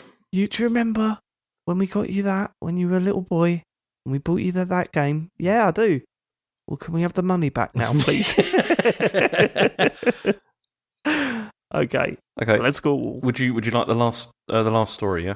Yes, please. Oh, I'm so pumped for the last story, James. I can barely hold myself together. It's a Stadia story. Fuck Oi, yes. oi. Yeah, it's been a It's been a while. while. It has been a while Yeah. since we've heard Yeah. anything. But they A apparently whole 3 weeks. they're launching some new features for Stadia. So it's basically all the stuff Hey. that they promised at the beginning. Yeah, all the stuff that they did for the marketing, which was its state share, crowd play, crowd choice, and Stream Connect functions. Right, they're the not. state What share does any stuff. of that mean? They're not. Yeah, I'm going what to come does to that. that I'm going to come to that. But they're not out yet, and it's available for certain games, but not others. So state share is where you can save you can have your save game like a screenshot or capture a video in game, and then others can then go into that game from that save state if they see it. So if you record it on YouTube or whatever, you can then join in from that stage. Okay. So that Alright. was Which one is which is potentially fascinating, but not, because they killed all the developers that were working on first party stuff that would have really They made killed use of them. it. Yeah, literally. Fucking Not Genuine literally. report, If you're listening. not literally. No, they let all the first party teams go, didn't they? They stopped first party development for Stadia, so They killed him. they killed them. So all we're going to get is other games where it's like, yeah, Well- you can literally just do that. We're not going to get any interesting stuff. Like, there's not going to be any games that are built around that feature. Do you know what I mean? Also, Sean, do you want to know how many of those games support this at the moment? Go on. 2. My prediction's 2. 10. 10. Okay. There's 10 Alright, games that's on exceeded my Stadia. expectations. Well any done. bangers in there, or are they just... Well, there's Hitman 1, 2, and 3, so that's good. They're good games. See, Hitman's a potentially really good one, right? Because it's such a Yes. weird sandboxy game anyway. To just be like, Yeah. right, I'm going to put you in a situation. Here's the state. You've got to get get out of it. Yeah. That's pretty good. But again, Okay, imagine sorry, a game James. that was built around that rather than it James just is happening by fuming. accident. All right, James sorry. is absolutely fuming at that. I'm not, it's fine. It's just like, Okay. Hitman 1, 2, or 3. Oh, that's really good. I did say they were good games. Then we got crowd play, which is where YouTube viewers can join and play alongside people that are playing at the time. Do you want to know? I mean, that's also got 10 games that are supporting it. Is Destiny one of them? No, Samurai Showdown. Yeah, no. Okay. Okay. Borderlands 3 that supports it apparently. That's all right, isn't it? Like, because that's a co-op shooter, so you could say, "Oh, I want to come join you" or whatever. Yeah. There's also crowd choice. Okay. Where groups, where it's like, you can create polls during a YouTube live stream and then viewers can vote on what they're going to do, like in that. That's got how many? 1, 2, 3, 4, 5. That's 6. Here's the trends. thing I mean, about again, that that's feature. But that, go on. Here's the thing about that feature. How many people have got an audience big enough to take advantage Well, of this any is of it. that? I was going to say, because obviously there's a lot of games now with Twitch integration that do this sort of thing, and again, that's a platform where you are likely to have, or you're more likely to have, some sort of following where you can make use of it. Whereas, if it's just random people just playing Stadia games, oh, good, I hope a stranger turns up and ruins this. Okay, we've had one vote each. No, but it's not, though. But this is where if you're watching someone streaming it on YouTube, like rather than on Twitch, and then they can join in through that. Yes. But that's my point, though. Unless you've already got an audience, in which case you're already doing this stuff via Twitch with games that already... Do you know what I mean? It's just duplicating functionality. It's not really... Yeah, but I think they're hoping, aren't they, that this is going to push people over to using YouTube instead of Twitch. Yeah, I guess. Like to stream. It won't. No, of course it won't. Because out of those streamers that have these insane numbers, how many of them are streaming on YouTube? I mean, probably the ones that have recently gone over with big money deals. Yeah. Okay. So they might have something to deal. it. But, I mean, again, you're going to get 4 or 5 people. They've been and are pushing those YouTube streaming people more playing recently. games via Stadia, Matt? That's the question. Well, there's the kicker. I don't think Tin Tatman is. Oh, Tin? The Tap Man? What are you doing? Have a word. Did you say Tim or Tin? Tim. Okay, Tim. Sorry, Tim, I got your name wrong. Tin the Tin Man. God. So there you go. It tickled me as well, but it's not. What is that? It's not a joke, is it? That's not. No, it's not. Nothing. It's not. It's nothing at all. God. That's it. That's it. That's all the news. No Farley's Fantasy Zone. No, there wasn't anything interesting enough. I was having a look. I'll tell you what's happened there, boys. He's completely forgotten that feature exists. I actually had a look to see if Jeff Grubb got anything like going, because he's the one that everyone goes he loves to all just the time. coming out with stuff, doesn't he? He does, yeah. And there wasn't anything interesting, so I thought, I thought I did hear like a big rumour in the week, but I'm not one to suggest news, so... No, don't do that, yeah. It's fine. Well, I mean, the one news story that you didn't cover, which is fair enough because I've forgotten about it as well, is that details came out for the trilogy, the GTA trilogy, didn't they? Oh, yeah. I thought it looked fantastic, but I was quite surprised by how polarised the reaction was to the changes in I think the in terms graphics. of the change, the changes to the visuals, I think they've basically done the only thing they could without completely redoing all the assets, right? They've sort of leaned into making it a bit more stylized, which is fine. Yeah, people forget that GTA 3 didn't exactly, in Vice City certainly, didn't look realistic, did it? I mean, it always had that sort of slightly big head vibe to it all. Yeah. So I was really surprised that some people were going, it looks like Fortnite. It looks too cartoony. I was kind of like... Yeah, it looks like Fortnite, that really unsuccessful game. Yeah. I don't know, man. I thought it looked great. And, I think it looks fantastic, yeah. If they have got the GTA 5 controls in there, or at least made it a little bit more playable, then I'm all for it. I can't wait to see how that comes out. Yeah, and then like listen to the Backpage pod of like Steve Burns talking about it. It made me want to play GTA 3 even more because it's been such a long time. Yeah. I mean, my overriding memory of GTA 3 is just doing that corkscrew jump over the lake near the end of the game, which me and my friend Ashley Keane did a lot of. Tick, that's another name. Oh, good old AK. No, I was interested anyway. I wanted to play it, and hearing that podcast, I'm like, okay, well, I'm really excited to kind of see it because it's just been too long, and I think it looks great. I mean, some people complaining, oh, actually, the new graphics kind of totally changed the feel of a certain area or the look, but I think it looks fantastic. And that's out in like a week's time. Comes out like November 11th.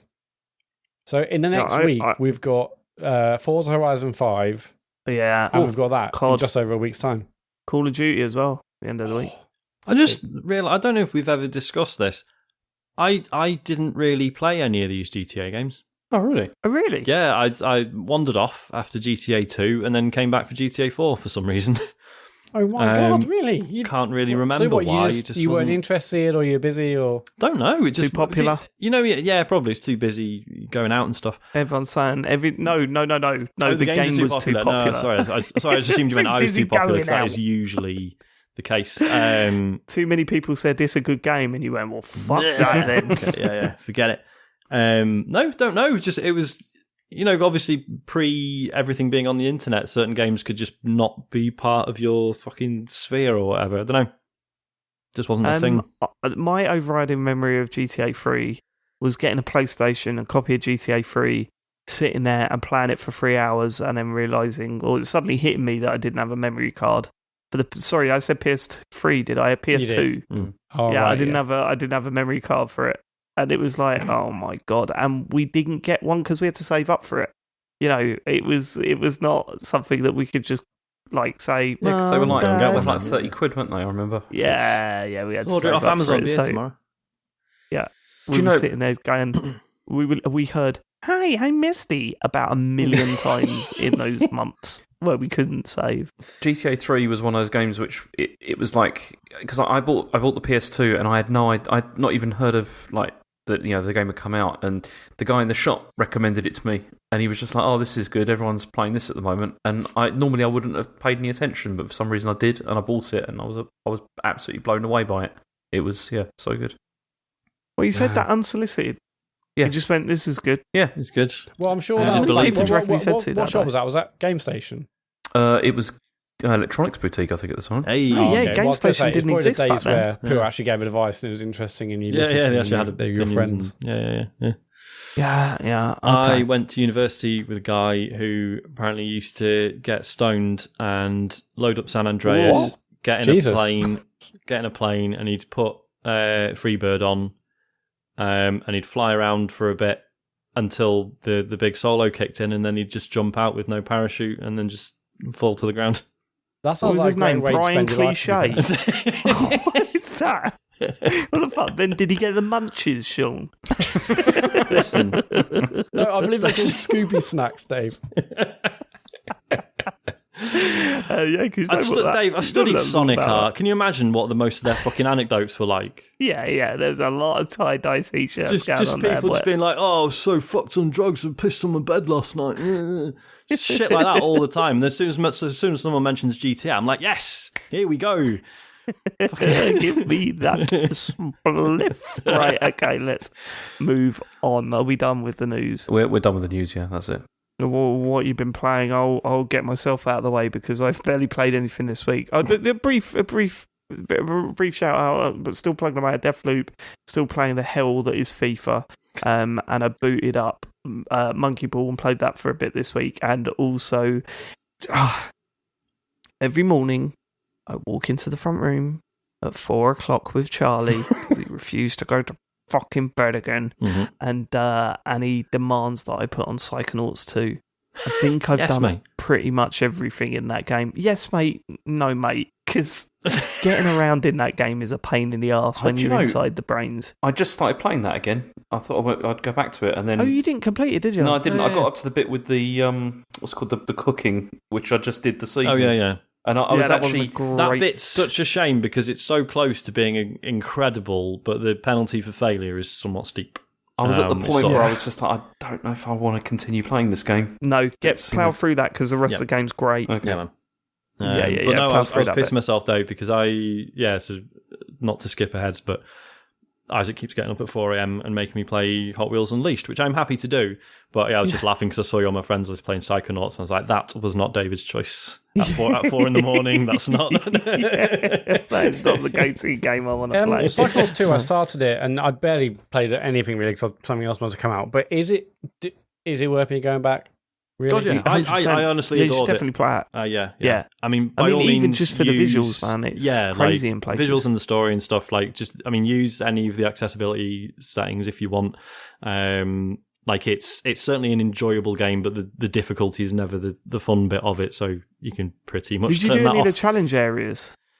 I think I'd probably like 2 hours or so. I don't know. No. I'm talking to Sean. You wouldn't have got to there yet. But did you do any of the computers that you go into these kill room places? Oh, I did. Like one or two of them. But again, Yeah, there's only 3 of them, but they're really tough. yeah. But other than that, I didn't struggle too much. No. Oh, and I tell you what other game I've been playing. I deleted my Astrobot Astronaut Playroom. Is that what it's called? Astronaut Astrobot Playroom. Astrobot Yes. Playroom. Yeah. Yeah. Okay. Yeah. Sorry. Charlie keeps calling Why it am I answering? Astrobot. I don't know. I haven't played it. Charlie keeps calling it Astrobot Playgroup, so it's Okay. completely ruined what I call that game. But Yeah, it's just Astro's play. I deleted my save and then completed it again, like 100% again, because again, the kids wanted to watch it all the way through, so I did it's that. only It takes me short no anyway, time right? the second time. Yeah, that's what I'm saying. Once you know where everything is, it takes no time. But still a really fun experience. So sorry, I've not played anything new, but there's some new games coming out. So hopefully I can contribute to the show in the near future. It's the calm before the storm, isn't it?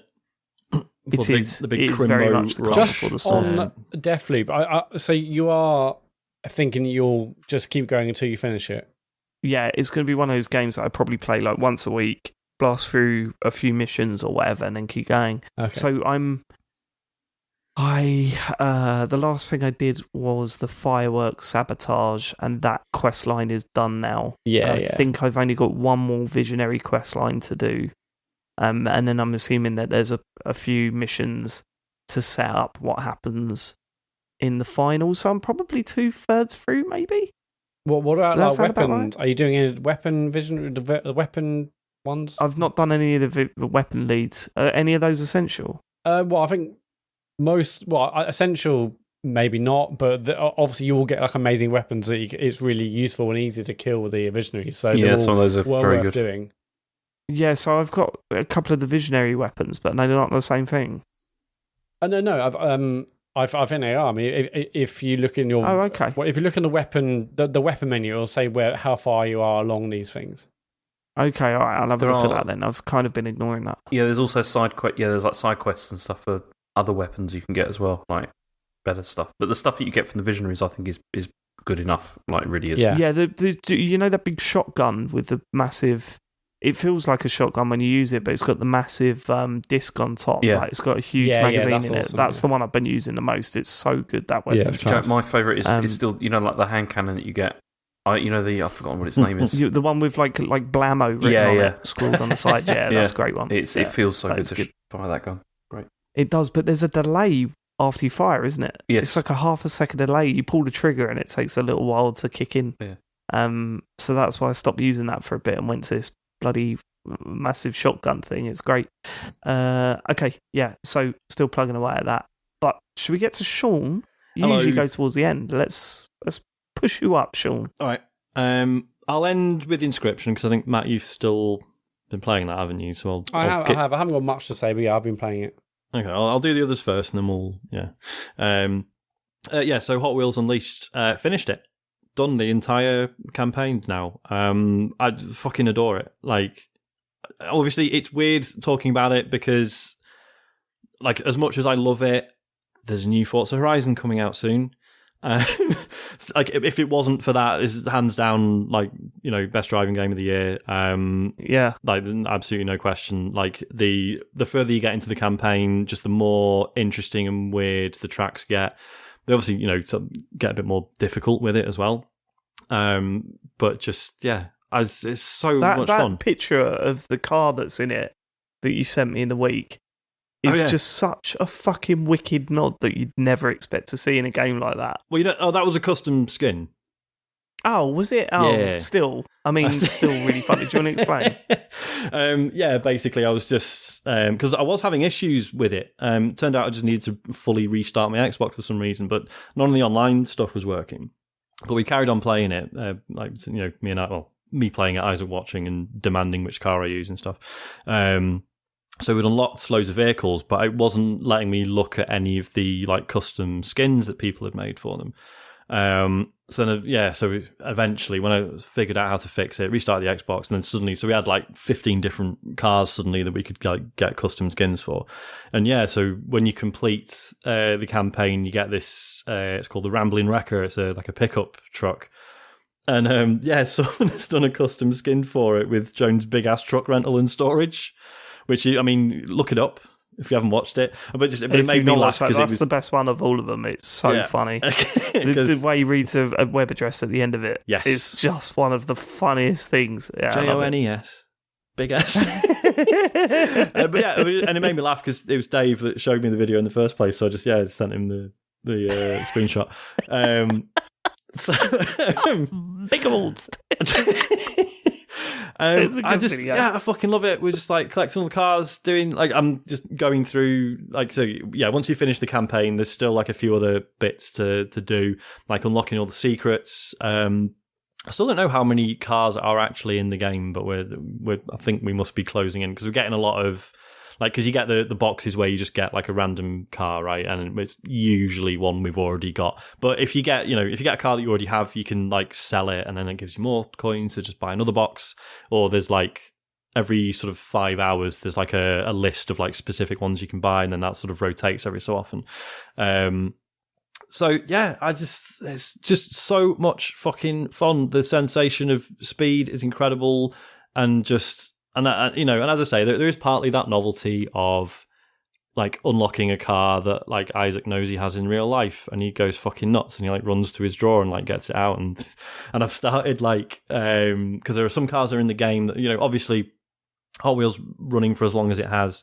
They reissue cars with like different paint jobs and stuff, right? So there'll be cars in the game that he has in real life, but the one we have in real life is a different paint job. So I've now started doing my own custom skins for some of the cars to make them look like the ones he has in real life, which is like genuinely really enjoyable to do. Fucking love it. And I'm really interested to see where like the DLC goes, because they're sort of like, if you have the season pass, they're sort of drip feeding sort of new like things you can add to your tracks and new cars and stuff. But I'm assuming there's going to be like actual like big expansion stuff at some point. So yeah, I'm fascinated to see where that goes. But yeah, I've had such a good time with it. I'm so impressed with it. Wicked, man. There's nothing better as well than when you get into a game that your kid just wants to watch all the time. Yes. The worst part is when you're done with it and they still want to demand watch it. You play. Yeah. Well, this is what's going to be interesting when Horizon 5 comes out, because I don't know what he's going to ask for then. Like, is he? I don't know. Maybe Horizon 5 is just going to completely blow Hot Wheels out of the water, or is the novelty of Hot Wheels still going to be better than real cars? I don't know. I still need to preload that. You can preload it at the moment, can't you? Oh yeah, you can. And there's another 20 gig patch this week, so I've downloaded 140 gigs worth of Forza Horizon 5 so far.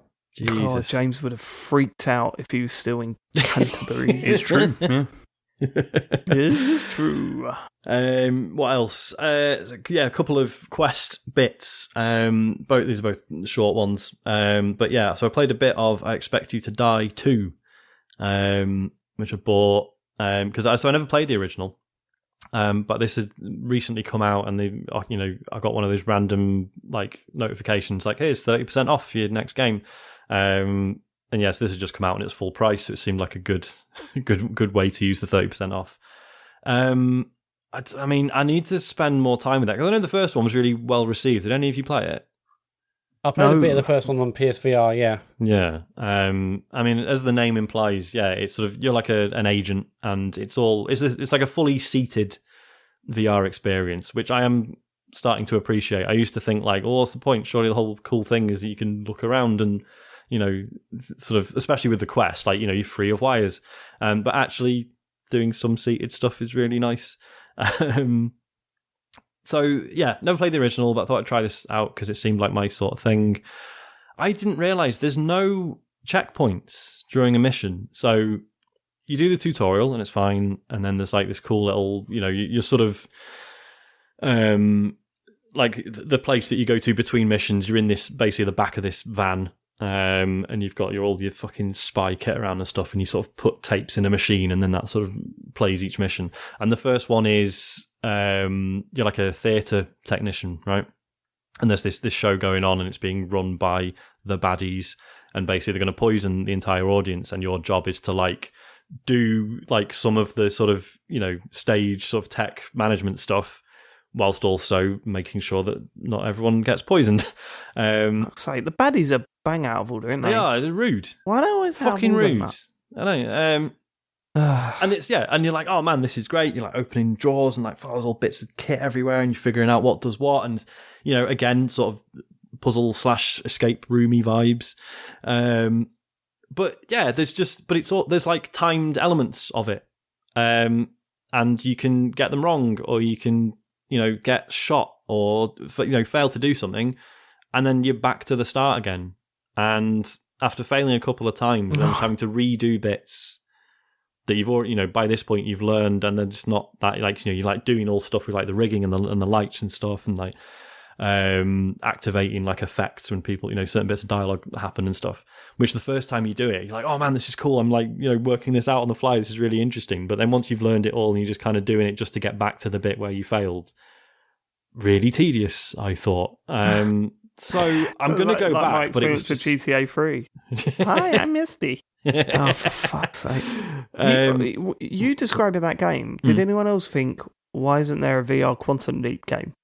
Oh my god! I never got into Where you're that. just like warping into other bodies and stuff and having to work it all out. Yeah, man, that'd be amazing. That'd be great. You could do the whole when you walk up to the mirror and have a look. I was going to say, yeah. Oh boy, say oh boy, you could do all that. Classic. Yeah, that'd be really good. Good. Clearly there's potential, and as I say, I know the first one was really well received. I gather this one was too. I don't know, got a lot of friction there with the lack of checkpointing. I thought that was really strange and unnecessary, but hey ho. The other one is I've had a very quick shot of Resident Evil 4 on the Quest, and obviously, I know Matt, you talked about this last week.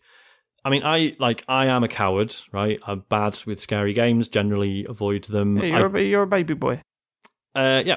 But I'm with you. I'm not taking a piss. I am actually with you on that. But I don't consider Resident Evil 4 to be particularly scary, right? It's a really good action game, right? It's a classic for that reason. Like, obviously there's horror elements, but it's just a fucking good game.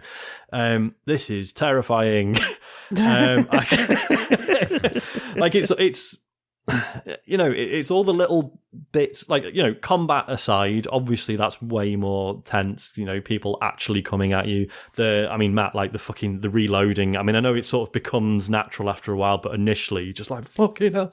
Pulling the clip out, having to pull the hammer back. It makes even relatively simple kind of skirmishes with enemies. You're like, well, hang on, I've got to do this, and he grabbed the ammo from your right pocket and then put it into gun and have to pull the pin back to reload it. Yeah, it's good. Yeah, exactly. And so all that stuff, it's justifiably awkward, right? It is fun to do that stuff. It's not just, I'm just done it to be irritating. You can change it. That's if you want to be in immersive mode, which is definitely the better of the two. The other non-immersive mode is you basically just flick the thumbstick or whatever and it reloads, or switches items and stuff. But as you say, it's way cooler, and it's really well implemented, isn't it? So if you reach for your hip, it's going to pull your gun out. If you reach for your left side of your chest, it's the knife. Shoulders for shotguns, whatever. It's really, really well done. But it's just the bits of set dressing and stuff that, playing it in third person, you don't really, you walk into a little cabin and there's someone has been they've had their face stabbed with a pitchfork or whatever. And it's obviously that's horrible, but in playing it on the GameCube or the Wii in my case, it's just the pretty standard horror game set dressing. But in VR, you're just oh fucking hell, no, get me away. And because there's fucking there's flies everywhere as well. If there's bodies hanging around or the little cow shed and stuff, and obviously the audio of the flies in your ears, man, just which is to say, the effort they've put into this is phenomenal.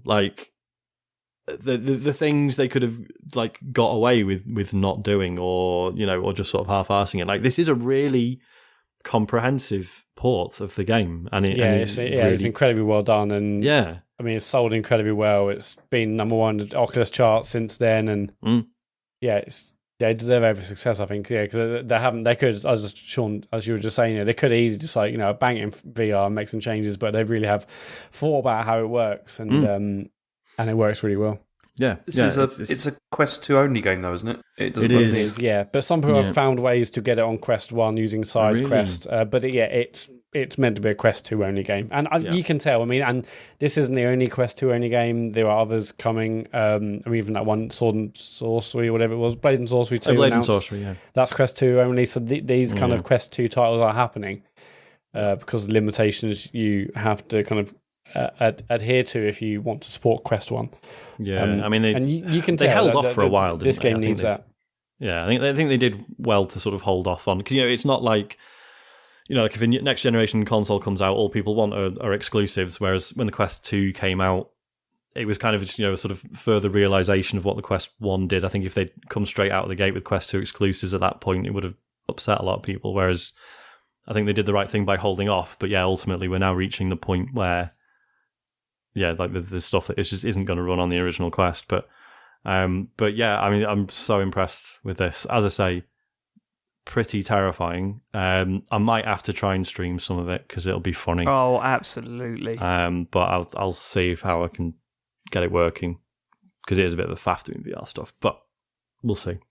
But yeah, really impressed. I've played up to the, where are they all going bingo section, and yeah, I'm like really impressed with it. Have you seen the Chainsaw Man yet?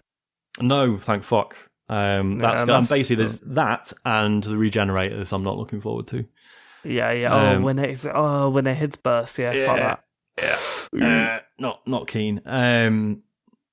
But yeah, I mean, and it's going to be interesting because I generally, with VR stuff, I'm like this with games in general, but especially with VR stuff, I tend to just sort of flip between things. And, if I spend more than an hour on a single VR game, sometimes that's like, oh, wow, this is really good. Like I'm usually quite happy with VR stuff being, really short, contained experiences, whereas this is a 10, 15 hour game. So it'll be interesting to see if I do actually get through most or all of it. I think I probably will. It'll be a slow burn. Like I'm not going to have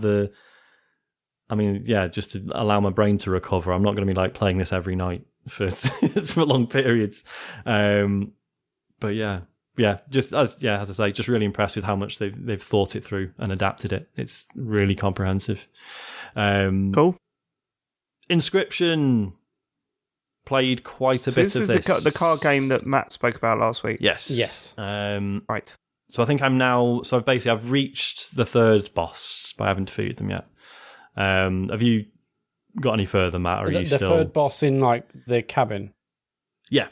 Yeah, cool. Yeah. I haven't quite got to the third boss, but I mean, I did better than I did last week because I've now killed the second boss and I get like midway or 2/3 of the way through that next area, but haven't quite got to the third boss. Yeah. It's fucking brilliant. I absolutely love it. It's, I mean, do I have much to say that we didn't cover last week? It's just that, it's a very good deck builder roguelike, sorry, James. But just, this extra layer of weird shit going on, the puzzles within the room, and then, sort of other elements coming into play that I can't spoil, so I'll just have to talk irritatingly vaguely about. But you start like seeing things sort of between runs. It's a little bit, I mean, we're going to have to stop crediting Hades for this every single time, but it's that sense that even when things go wrong, things are moving forward somewhat. Which I think is now just going to, become like a staple of the genre because Hades did it so well and it allowed so many people to play that game who would normally, frustrated with roguelike stuff where you just die and it's just like, well, there you go, back to the start.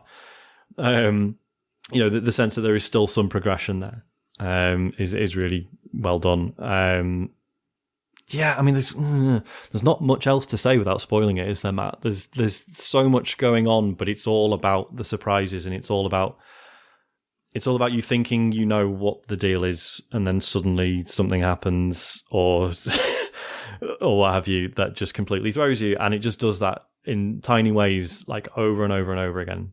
Yeah, and I actually get the impression that we've seen nothing yet. I mean, I haven't looked into what it is, but everyone keeps implying, saying, actually, no, all the marketing materials just showed us one area, and once that happens, all changes. So I don't know where it goes or how it changes. But even this one little room, you can talk about the card game, and it's a fun card game with tons of kind of variation in depending on the kind of the cards you pick up, the sigils, which are kind of the abilities, and the deck and hand you get given. But then it's the kind of mystery around it. And I thought I'd done everything I possibly could in the cabin. There's a few kind of areas and you think, well, I've done all that puzzle, I've done this puzzle, I've solved that puzzle with that element. But then I clicked on something the other day and I was like, hang on, no, that thing has changed, so maybe I haven't quite done everything like I thought I had. And that was the thing last week when I was a little bit disappointed is probably the wrong word, but my first 2 hours of the game were great because I was maybe like, killing a boss or whatever on the card game, but when I left the card game and explored the cabin, there was another puzzle, and I'll do another run on the card game, and there was like a really nice cadence of both in-cabin puzzles I was solving and then the actual card game itself. And then when the in-cabin puzzles dried up, I felt like, it was a bit of a shame. I really missed that stuff, but I feel like there is still some stuff there. Yeah. And just like last week, I mean, I'm not quite, this isn't quite like an absolute, I love this game more than anything, which I want to feel, and I see loads of people kind of saying those same sentiments, but it's just like the fact I haven't quite progressed as quick as I would like is the only thing kind of stopping me from properly falling in love with it. Yeah. Which, I mean, and that's probably down to me. I've never played a kind of card game properly, so maybe it's that. I was going to say, because this is a hell of a first one to start with. Yeah, I'm learning more, and I'm like, okay, no, so I should really be doing this. I shouldn't be doing that. And actually, for me now, it feels like the death cards, which are the cards you get given when you die. Yeah, I think I explained it last week, but as soon as you die, based on the cards you have in your hand, they're like, okay, now let's create a death card for you, and you can determine the skills of this death card. You can determine how much it costs you to use it in a future game. You can determine the sigils, the special abilities it have, and then you can give it a name or whatever. And I really think it's that means that every time you die, when you create a death card, and it could be like a really cool, powerful one, that means the next run that could be in my deck, and that could be a game changer. And tonight, just before I started podcasting, recording this, I created a death card, which was like, oh my god, it's like really low cost, really super powerful, because I upgraded that particular card, camp, which you do as you kind of travel the map in the game. And then now that's kind of in the deck ready for another game. And if I get that could be a game changer, because also the sigil I had was one whereby you can use the card, or if the card gets killed, it goes back into your hand. Yes. So I get the card back, and it was really powerful, and it was low cost, and it had loads of health. So now I'm like, okay, here we go. Like maybe this is where I can actually start to build a deck that I'm confident with, because it kind of feels like I'm starting again every time. There are like these death cards you collect, and you kind of understand, okay, this is a good card for that kind of strategy or for these kind of enemies you're trying to kill. But now I'm actually starting to get death cards where I can think, okay, if I get that is something to build a deck around for moving forward. So the only thing stopped me from loving this game, I love so much about it, but the only thing properly from making me feel this is a stunning game is the fact that my progress is not being as quick as I'd like it to be. But I'm still playing it. I'm still kind of fascinated, still kind of thinking about it when I'm not playing it. Just hasn't quite got, I'm not quite kind of obsessed with it because of the slow progress, but I'll keep playing it. And it is quite grim as well. Like, it's not scary as such, but there's I love that there's a menacing atmosphere about it. Like, I've got to be in. Was it like The Room, Matt? No. I mean, creepiness. It's a different kind of creepy, but it's. I mean, when you like, I'm used to dying in it now, but the first time that happens. I am loving it, and as you say, Matt, like, you know, we're sort of dancing around spoilers, but also knowing that people who finished it are just like, mate, fuck all at this point. Like, there's so much more for us to see, I think. So excited to play more of that. But that is it from me this week. Do you remember RuneScape? Was that what they called it? RuneScape, mate. RuneScape going strong, man. Ago. They brought it back, didn't they? They brought it back. I didn't know that. They brought back like the old version, I think. Yeah, so it's sort of, well, they'd like changed it and upgraded it so many times that it then became this cool novelty that they sort of relaunched like the original RuneScape alongside the classic one. Sorry, no, I've probably got the name wrong. I'm thinking of that device that Microsoft bought, like they showed a video of. Oh, where yes, it that would one. Light up your room. It would project the game onto the room. It would project things outside of the telly. Okay. Sorry, you talking about that game just reminded me of that. Do you remember this, Sean? Yeah, vaguely, yeah. And it was like it was a table, wasn't it? And then you'd add lights, and if you shot, the bullet would come out of the telly and all that sort of stuff. Oh, man, the future was great at one point. Yeah. Till it actually happened. Now look. Yeah, it's not quite the orange catchphrase, is it? No. No. Sorry, you just reminded me of that. That's right. Right. Any other games to talk about, Matt? I went back to Death's Door because I want to 100% that, and because I loved it at the time, and I went back. I was 81% of the way through previously, so I'm going to go back and 100% that, and it's just great hearing the music, and it's just I mean, I not like I forgot how good that game was, but you go back to it, you're like, Have you done the emotional boss battle after the credits? No. Okay, right. So you haven't I was done basically dealing with those with the ghost things. right. Oh, right. Okay, yeah. Right. That was one of many tasks. Yeah. Yeah. I mean, the thing is, when I went after I finished it, and I thought, okay, well, there's some stuff after the credits, and then I thought, wow, there's actually loads to do, and then I thought this could be like another like 20 hours, but you said you did it relatively quick, didn't you? Or... Yeah, it's not that long. Yeah, it's not Okay, too bad cool. at all. I was expecting, like Hollow Knight, which is incredible, but the sort of quote post game stuff is like basically as much again. And it's very much like, you think you finished the game, fuck you. Whereas this is there's basically nothing another 2 levels. Yeah, and there's nothing too you did harsh one of the in levels. there Yeah, as well. you did. Yeah, all of the really hard stuff is pre-credits, right? Yeah. It never gets that hard again. But more importantly, there's sort of 2 things that you need to do: see the final end credits, like the proper ending, and 100% it. They're 2 different things. You can see the proper ending without 100% in it. I was going to Which say, is do you nice. have to do all those harder enemies to get the upgrades on the spells? You need to do that to 100% it, but not see the proper ending. Okay, cool. Okay. The proper ending, there are like 6 tasks that you need to do. But the 100% it's got all the like the sort of harder battles and stuff.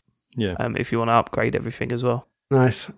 See, I've got It's good. that, and because I do want 100% that before Game of the Year, even though I know how good it is, and I'm obviously playing Inscryption, and I've got like Psychonauts 2 on my list because I did start that, and so I'm kind of maybe in like a. Oh, you started it? How far into it did you get? I mean, only a couple of hours. Okay. I started it when everyone else started. That's not bad. So you've done the. Oh, right. Okay. Yeah. So you've done the dentist level then, I see. And I've done that, and I was enjoying it, but something else came out, and I just moved on. Fair enough. I mean, but Psychonauts then- is relatively short. What was it, like 10, 15 Yeah, it's hours? not that long. Oh, was it? Yeah, Okay, cool. Not Okay. even that. Bang that I out. didn't say that. Yeah. Oh, okay. That's good. That's good. And then we've got Forza Horizon out end of the week. I'm so excited for that game. Don't even get me started. I'm So, so yeah, I'm looking excited. forward to it. COD. Trying to clear I'm so things excited up, but- for. Sorry, go on. No, I was going to say I'm trying to clear things up, but then games are coming out now, so lots to play. See, I was trying to think of what there is that's I'm excited about, but I can't really think of that many things. I mean, Halo? maybe Forza Horizon 5, I guess, but I can't really think of anything else. The game that Why doesn't did- count, James. Yeah. I think what I'm really excited about with Horizon 5 is that this is my first time with A, having an Xbox, B, pretty much everyone else I know also having an Xbox, and C, a very big Xbox multiplayer game coming out. Yeah, I've not- I I've never not- really got into the multiplayer that much on those games. But I feel like we probably could this time. But it I wasn't think it would getting be very the nice. driver tires. Absolutely need to do that. That's true, yeah. Yeah, the driver but do you know tires what I are mean? always Like funny. it feels like basically since the Xbox 360, I've not had that experience of like the new multiplayer game is out and literally everyone on my list is playing it, and I think this will be one of those. Maybe I'm being I can't wait to optimistic play that about it. game. Yeah, I'm ready for it. I'm ready for it. Yep. And I can't wait to see what the DLC stuff is Yeah. this time round. I hope it's just Lego again. Honestly, that was so good, the Lego DLC for the last one. I hope they do more Lego Seems stuff. unlikely that it would be Hot Wheels, given that they're now actually legitimate competitors rather than like obviously like when Horizon 3 came out, it's like, well, no one's made a good Hot Wheels game anyway, so fuck it, have Hot Wheels. Whereas now it's like, no, we've got our own game now. So Yeah. Okay. James. I've only really played one thing this week, which was I played, Life is Strange True Colours. They released that extra chapter, Yeah, the bonus chapter, yeah. which is called Wavelengths. Which I was interested in until I saw reviews of it, and I just thought, this seems really not what I want. I didn't Oh, know really? reviews for it come out. I was interested, but Yeah, I kind of wish I'd read those reviews. Probably. not bad. It's not bad. It's just tedious. It's Really? it's not really very. Yeah, I mean, that's what I heard. you play in one location, like the record shop. You just are in that for the entire time. Oh, And it's basically going through the different seasons with Steph, like the main character, as she's kind of like adjusting to living there. Right. but it's just not very interesting. I didn't feel. So Oh, this what a is shame. before the main game. Yes, yeah, it's before the main game, and so it fits in that. There are some nice callbacks because when it starts up, it asks you, "Did you destroy Arcadia Bay or not?" You know, like from the first game. Really? Yeah, and because obviously she's come from that, hasn't she? So it's like whatever you reply to that affects like the way that she talks about about things, and there's a plot point. I was about to say this. You do know that she's from Arcadia Bay, right? I know, I completely did not clock that. You know that she's been in a game that you've played? Nope. Okay, right, let me explain. So Steph is... Do you remember in Before the Storm? Before the Storm, was yeah. I never played Before the Storm. it? I know. Oh, I know. right. I know. Oh, well, there's a bit in it where you're playing a role-playing board game with a bunch of kids, and she's sort of the main character in that Hence group. why she's still at it. Yes. All those Yeah, years but she later. must have Okay, cool. left before the storm hit. Yeah, okay. Yeah, so there are parts of the plot with this which deals with that, which is. But I mean, mate, I'd like maybe to- I do need to play it. Now. I would like I love that it's Deck 9 saying we're going to reference First Life is Strange, but we're going to reference our bit of it, not the actual original main game. Well, Okay. yeah. Oh, does she just go, Arcadia Bay? It's no, Arcadia Bay was destroyed. Does Arcadia she Bay go, was not saved. destroyed. Yeah, she goes, I left Arcadia Bay before the storm. But no, I mean, the thing that's weird about that is I'd be curious to know, because obviously mine was destroyed, so I'd be curious to know how it plays out if it isn't, because I don't know how the emotional resonance would work if it wasn't, honestly, with this. So I don't know. But Oh, so you're trying to justify your Yeah, I saw horrific that. choice. Absolutely, for the yeah. first game here. It was good I killed everyone because Yeah. of this thing that I hate. made it more poignant. It's like, the whole thing. Okay. But either way, that's a letdown because I loved True Colours, but it immediately put a bad taste in my mouth when I first loaded it up, and it was like, buy this extra episode that isn't even out yet. Yeah. I was like, that's weird. I mean, I'll tell you something. One thing that I've noticed after playing True Colours, and we are going to talk about it in a more detailed way this week, actually. We're going to record our spoiler cast. But Actually, that's next week. That's Dave. next week, yeah.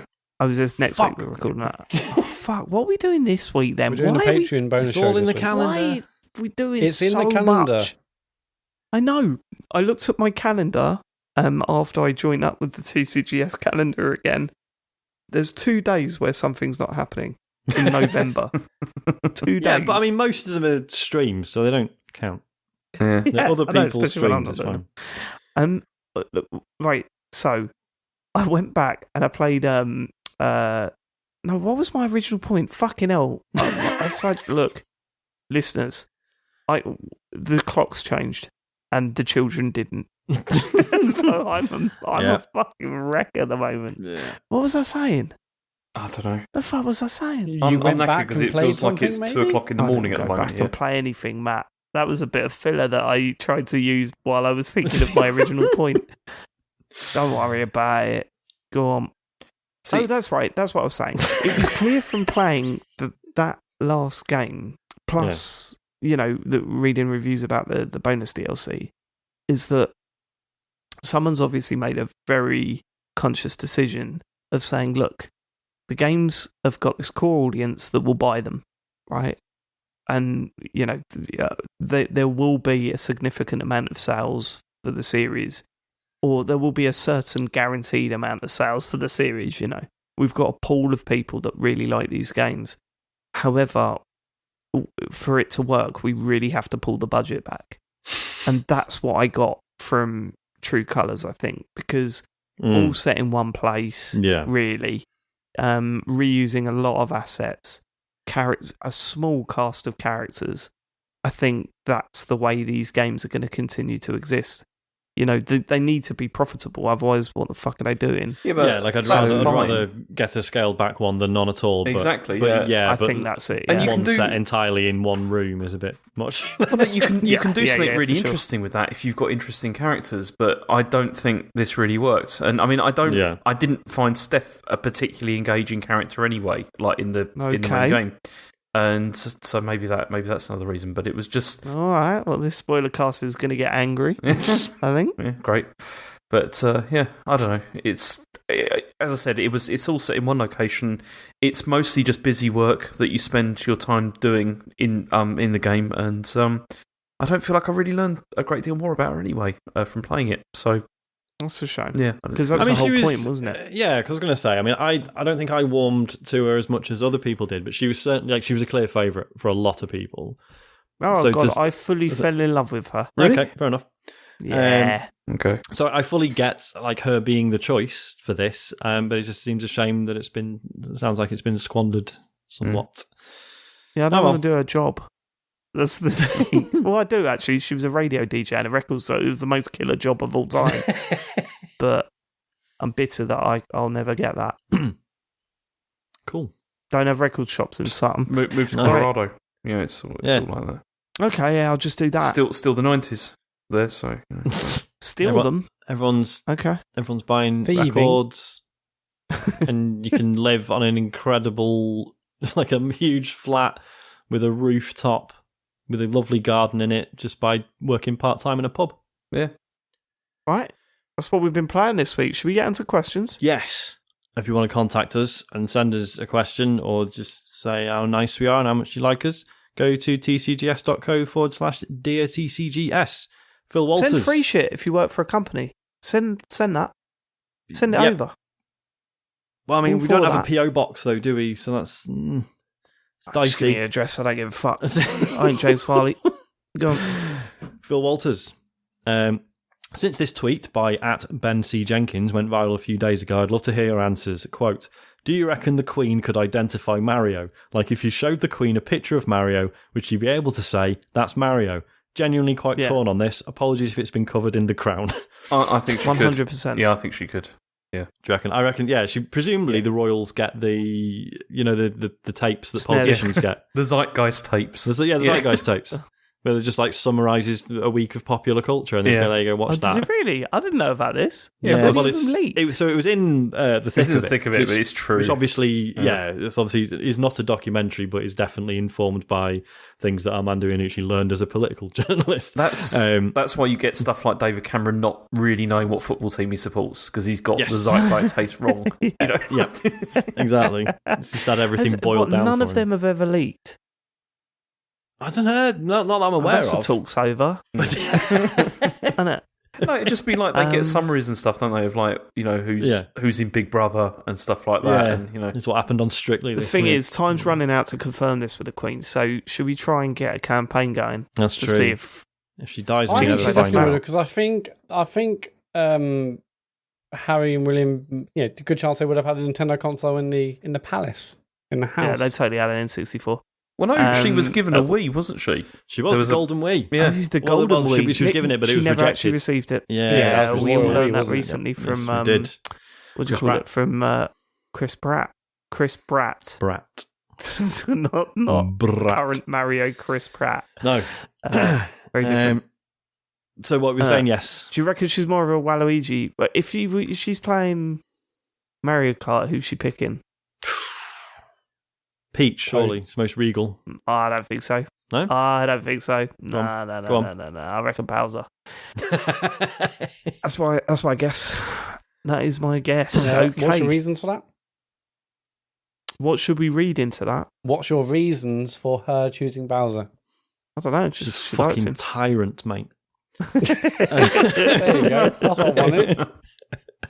Maria Mendieta says, Dear TCGS Coriander Chutney, David recently expressed a desire to play Cyberpunk 2077 when it's not running at 3 frames a second, and I do not blame him. A few months before CD Projekt's game, and with less fanfare, Wasteland 3 launched in an utterly deplorable state, featuring bugs that crashed the game once an hour like clockwork. What's your breaking point when it comes to declaring a game unplayable? It's hard to tell, isn't it? I mean, for starters, if a game makes me repeat a large portion of it, then that's gone. That is unplayable for me. It's quite rare now, though, isn't it? Like for something to be in that kind of state, where it's like for that. sure. Yeah. Nothing kicks you back like the old days. I mean, the only thing I've had really- recently was Oh, Deathloop, sorry. where that happened. Oh, Where there was a couple of crashes. Where it crashed and you had to do that thing again. Not enough where I was like, I'm never going to play this again. It was just a bit irritating. Well, this is it, and it's like, obviously it's good when developers, support these things. Like, if the games come out and there's issues with it, obviously that's not brilliant, but if the support is there, that's better than not, right? But like, I've got so much resentment towards like Sable, for example, because there is clearly something there that I would love, but there's this constant like back and forth. Every time I load it up, it's like, oh, the version number's gone up by a decimal point again. I wonder which issues this has fixed. Oh, and it might have introduced a few new ones. And I hate, like, I can't just load it up and fucking play it and just be like, this is the game, this is it. Because it's like, well, that's just annoyed me, but they might fix that tomorrow. Do you know what I mean? Like, this sort of drip feeding of any fixes. Sort of technical hitch like that. I mean, frame rate is such a huge one, because if it was like this game's 30 frames per second, I know that if I play it for a couple of hours, I'll just get used to it and whatever. Yeah. I'd rather 60, but whatever. Mm-hmm. But when it's varies so wildly like that, yeah, I'm just like, I can't act this. It's way worse. It's just getting on my fucking nerves. Yeah, and it's like, if you can't lock it at 60, lock it at 30. Like that. Yep. I mean, that's my preference. Or just give me the option, even better. But like, I mean, what else? Oh, so Moonglow Bay came out this week, and I mean, I haven't talked about it because I didn't play a huge amount of it. I was concerned it was going to be a bit too twee for me. I actually liked what I played of it, but really bad screen tearing throughout. This is on the Series S, obviously, and. Yeah, okay. It's not next gen, is it? No. Go on. Do you know that? I mean, we've mentioned it before on the show, but is this when you were playing it? Were you at home when you were playing this, or were you away? What do you mean? I was at home. Why? You were at home. Okay, yeah. All right. Okay, it's not the same issue then, because James, you had a lot of trouble with yours, didn't you? When you, or was that little PS5? Where you switched tellies and suddenly you were getting loads of screen tearing. Oh, yeah, I had that with... No, was that... I think it was PS5. It was the I had that Series with. S. Okay. Oh, right, okay. Yeah. All right, so maybe it's not an issue on the Series S, but... Okay. But yeah, so there was that, and then I assume it's a game where you have to manually save, because I went back to it later, and... Oh, fuck that. No progress. And again, I'd only played maybe 45 minutes of it, but I'm just like, And especially with, with Game Pass and like so many things being available, it's like, sorry, bottom of the pile again. Which is unfair, but with so many things competing for your attention, it's surprisingly little can throw me off these days. I mean, and there are games where, like I mentioned, like Let It Die before, that's a pretty janky game, but you sort of, going in, like, that's just what the team had to work with, right? That's the budget they had, and you just accept that. It's like, well, this isn't getting patched. There's not going to be a 60 frames patch for this, or whatever. Or like, an Earth Defense Force game. Oh, the frame rate's slightly wonky. It's basically a feature of the series at this point. That's not going to get fixed. But it's, when there's this sort of like, oh, there's going to be another little patch tomorrow, and then another one next week, and another one the week after that. Which is shit, because like, what am I saying there? Am I saying don't support your games? That's not the solution, is it? But No. But there's that sense that there is always a slightly better version of the game just out of reach. It can really kill it for me. Yeah, it's also the fact that, A, time's at a premium at the moment, which doesn't help. But also, B, we like playing games as they come out, Yep. And that's increasingly becoming more of a problem. Mm-hmm. Yeah. Yeah. Anyone else? Anything to add? No, I mean, like, if a game is truly unplayable, I just typically won't play it. It's hard for me to find like game. It's mostly fine, but also it's unplayable. I mean, typically we hear about stuff ahead of time, and I'll just skip it entirely. Yeah. I mean, in the case of Wasteland 3, that's So I didn't realise it was that bad at launch, because I mean, the reviews for that were pretty good. They were, weren't they? Yeah, but then But then, again, that was probably writers sort of generously assuming that massive technical issues were going to get sorted in a day zero patch. But hopefully it's in a better state now, because that is one I've been meaning to check out. But, with all that free time that I have. Right, last one. It's from Ben Syme. With both the end of the year approaching and recently just finishing a game that may be my game of the year, Inscryption, if you'd like to know, I have a two-pronged question, a question bident, if you will. Are there any games that you either think, oh crap, I need to go back to that came out in January, for example, if there was anything, that could make your shortlist, or is there one very important game to you that you need the other members to play because it might kill you to hear them go, not voting because I didn't play it? Okay. Good question. Going back is Psychonauts 2. That's why I've gone back to that today. Psychonauts? Yeah, I don't know what's going on, Dave. Come on. Psychonauts. Oh, we're all fucked, mate. Don't worry about it. There's that. Funny to point out. I know I need to play Chicory. Yeah, 100%. Oh, yeah, that's probably my one. Yeah. I want I everyone need to to go play back to Metroid that. Dread. Because that's the thing. We all have. What are you talking about? No, we Everyone haven't. has except for me. Yeah, he hasn't. Dave, Do you there's want a me to demo play on it? the eShop. Still Sean did last year. But James is now going to... now James has exposed to us what he wants to be Game of the Year. So I know it's not going I'm to be going Game to of the Year avoid playing it. because of you. Yeah, I'm going to push it out. Yeah, I know you will. I do. it out. I mean, I still want I you know to play it because it's a good game, Dave. Yeah. Yeah, but No, you don't. one You never person want me can't to push play out games that you a game. like. Is that true? Yes, they fucking can. Look, I'm with my argumentative skills. I can Easy for push you it to out. say. It's not, Matt. It's not at this point. I already know how this Game of the Year show is going to pan out, so it's Go fine. on. I already know What's what the your winner's It's going to be. be absolute chaos. It's going to be. I think it's going to be the most. I think we're going to all want to kill each other during that show. I know what the winner's going to be. I don't know, right? Because I'm just going in with basically the attitude I had last year, which is just Yeah. like, here are some games that I fucking loved and I want to talk about them. Yeah, And I think Nah, that's when not you're me. there, though, Jay. gonna go when in. you're there, Sean. I'm going to destroy every single one of you. That's my attitude. Okay. Yeah, but you go in with that attitude every time, and it never works. Yeah, I know, but it's good. It's going to work once. Good to surely. dream. I'm not going Got to to drink have this goals, year. Dave. You're not. Oh, I come don't on, blame you. James. People look forward to that. I don't think I can. I mean, Everyone's unsurprisingly, Christmas like that. unsurprisingly, I support you not drinking, James. I think even if, I mean, yeah, people want it, but do they realise they are cheering you on to damage your own health? I don't know. Free- I'm- 3 years in a row, I think, might be a bit much. yeah, Okay, James, smoke a doob. Yeah, that's true. Yeah, because how long does that It's the take next to level. sort of come into effect and then wear off again? It might be quite an interesting sort of curve throughout the show. Yeah, but I'll We're sort of care in the even middle. less. No, he'll Like, fall what- asleep. That's not. Oh, yes, of course, yeah, they'll just fall asleep. Yeah. hey man, which way do you want me to? You'd be like, what's it? Be like one of Need some Scooby Sean's snacks. university friends. We're doing that one again. Yeah, aren't you we? say Every friends. year when I say I'm going to buy you a pizza, he'll be like, actually, this time, yes. I mean, Inscryption. I know James is probably no point. I do think Dave, you should give it a go. I do think you'd find it really interesting.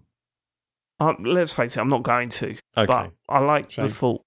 I'm more likely to play Metroid, but then trying to fit that in around. There's a demo out. At Metroid's- least yeah, just download Metroid's the a demo long and play that and just get Demo some the idea. demo. Oh, demo that demo. Demo. Yeah. I thought you were going to say Davo then at the end of that. We've all played Hitman 3, right? Oh, yeah. Because that's the Oh, one. I thought you'd forgotten about that. Did that come Well, out? no, 'cause Did it's that come like out this 3 year? You come out in Yeah, January. well, this Yeah. is it. This is the one that was the one where, because it came out in fucking January, didn't it? And I was like, I'm not forgetting about this at the end of the year. I refuse to forget about it. No, that's been Um, on the back of my mind for a yeah, while. yeah, That is I a didn't play good it. video game. You didn't play it, Matt? I did not play it. I'll tell you what. mate. Tell you what I forgot came out this year. Monster Hunter Rise, I think most of the world did, didn't they? which was brilliant, but it's on the Switch, so the online stuff's just Sean, did you ever play It Takes Two?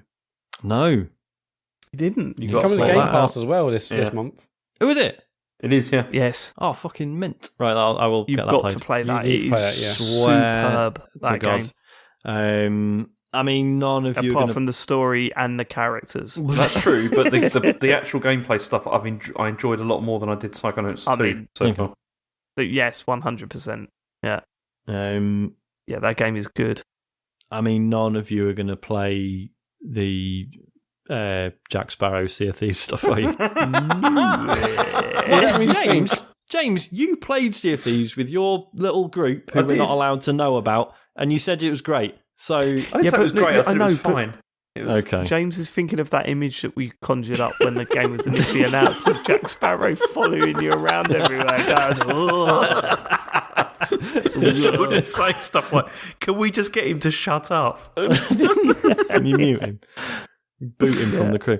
I like that, actually, talking of Psychonauts 2, I like that. You know the power-up where you can draw yourself, like a paper version of yourself, and he follows you around and goes, I'm an airplane, and all that sort of stuff. You could buy an upgrade to shut him up, which I thought was very funny. Have I told you the incredibly weird reference in that? Probably 100 times, but I sort of tune out whenever you start telling me about an incredibly weird reference in something. Okay, Go on. So the voice actor for Raz, is it Richard Horowitz? Yes. Is also the voice actor for Invader Zim in the cartoon Invader Zim. And in that, Zim has this little robot who looks kind of like him, but he's fucked and he doesn't really work properly, called Gur. And Gur is voiced by the same voice actor who voices the little drawing of Raz in Psychonauts 2. Okay. You know my little fact about that, right? It's fucking I've got to get this right. Okay. I've got to get this right. Yeah. So the song that the radio station in that play, there's a radio station in that game. Yeah. And they only play one song. And Welcome it's to that. my mind. It's the credits music. Welcome to my man. Welcome to my man. So I looked into the song, and it was a song that came out in the 90s. Yeah. And it was a band. I'm trying to remember the fucking thing now. It was a band that was started up by someone that worked for someone like a magazine like PlayStation Power or something. All right. There's a video game linked to the band that wrote that back in the 90s, and they used that track in the game. It's blatantly Tim Schafer's old mate or something, which is quite interesting. But yeah, it's not that interesting, but it's a little link. Is that the band? Well, Psychosonic? No, they're called... I'm going to say, that doesn't sound right. I've just Googled Welcome to My Mind, and it's like song by Psychosonic. But yeah, I didn't think that was right. Or maybe... no, they're called the High Fives. Yes. That was it. It's a tune, that one. And it is a good song. Isaac was singing it for weeks after we finished the game. Yeah. It's fucking great. We all still sing it. Yeah, we put it on loud in the car. Yeah, man. Okay. Okay, so is there a game that I have been meaning to go back to? Probably not. Chicory's probably the closest, but I've not been massively compelled to go back to it. I really want to go back to Knockout City to see where it's at now. Yeah, because I see it being updated all the time. Yeah, because I keep seeing, whenever I look at my games on my Xbox, it's like, oh shit, there's a new season, and it looks like there's fucking bikes in it now or something. Yeah. I'm just having 120 that game was frames. good. Something else I think the other day I heard about. I was like, okay, they're still doing it, are they? Different ball. I mean, it was brilliant. It was brilliant the 2 or 3 weeks we were playing that intensely. And I feel bad because it was one of those, because, as I've said, I've sort of drifted a bit from competitive shooters and stuff, and then playing that was just like, oh my god, this was made for me. This is it's just a really cool, really interesting competitive game that I can really get into, and then I didn't. Yep, I hate that. Yeah. And not just you, it's me as well. I only played it for a few weeks, and I loved it, and it was totally different. And now I'm playing FIFA every night. It's just what an idiot! What a fucking idiot! It's the part power of the problem of what your mates are playing, isn't it? Yes, certainly is. One of those. Chris Imlay, he's in the High Fives, and he's also the art director of magazines including Mac Addict, Mobile PC, PSM, Nintendo Power, and was a senior designer at Wired. Nintendo Power, that must be... Yeah, there must be a connection there. They must be mates. Maybe. They must be mates, right? Is that it? Yeah. Right. It's weird. Last week we announced we were on Radio Anywhere, and now we're doing a short show.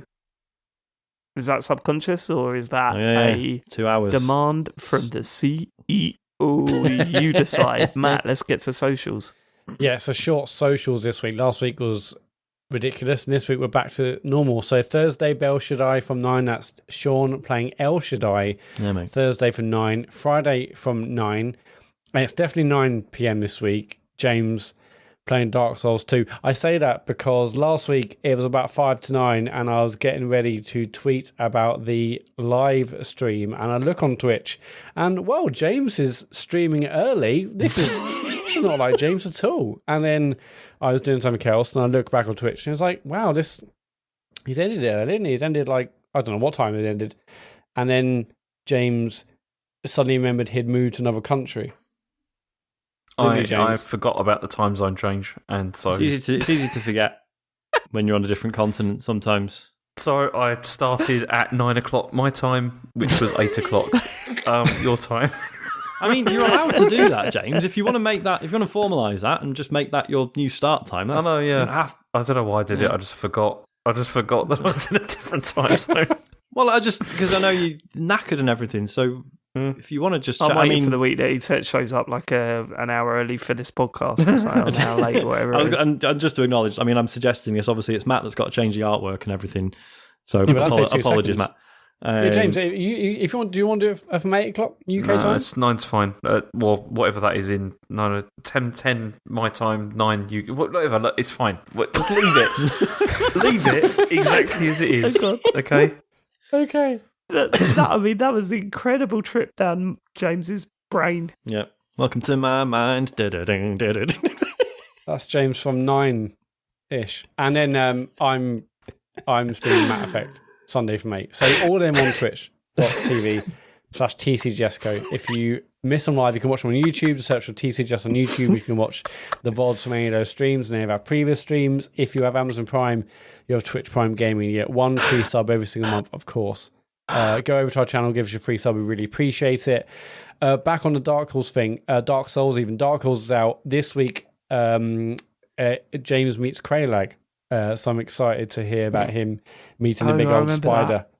Yeah.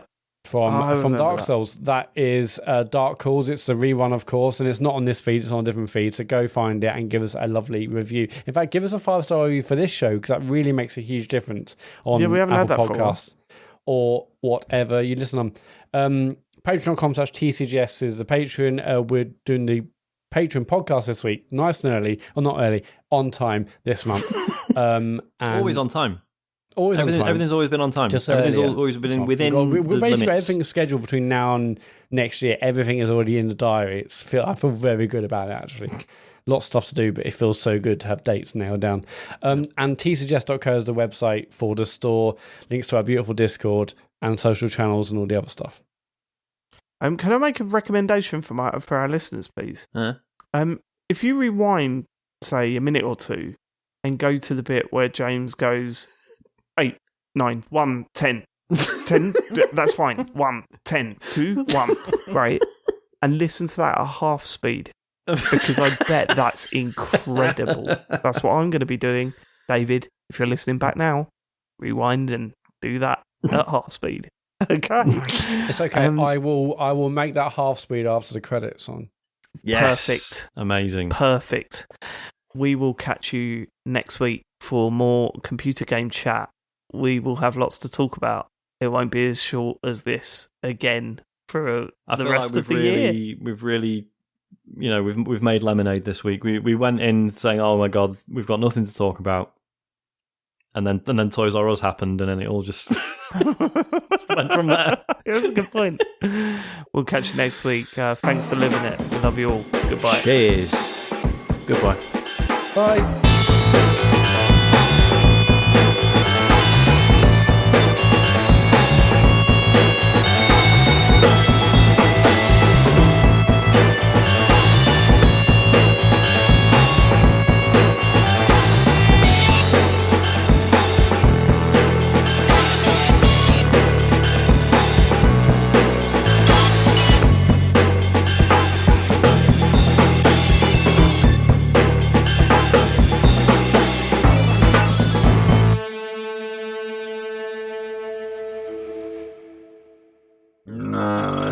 nine's fine. Or whatever that is in 10 my time, 9 you, whatever. It's fine. Just leave it. Leave it exactly as it is. Okay. Okay. Okay. Okay. Okay. Okay. Okay. Okay. Okay.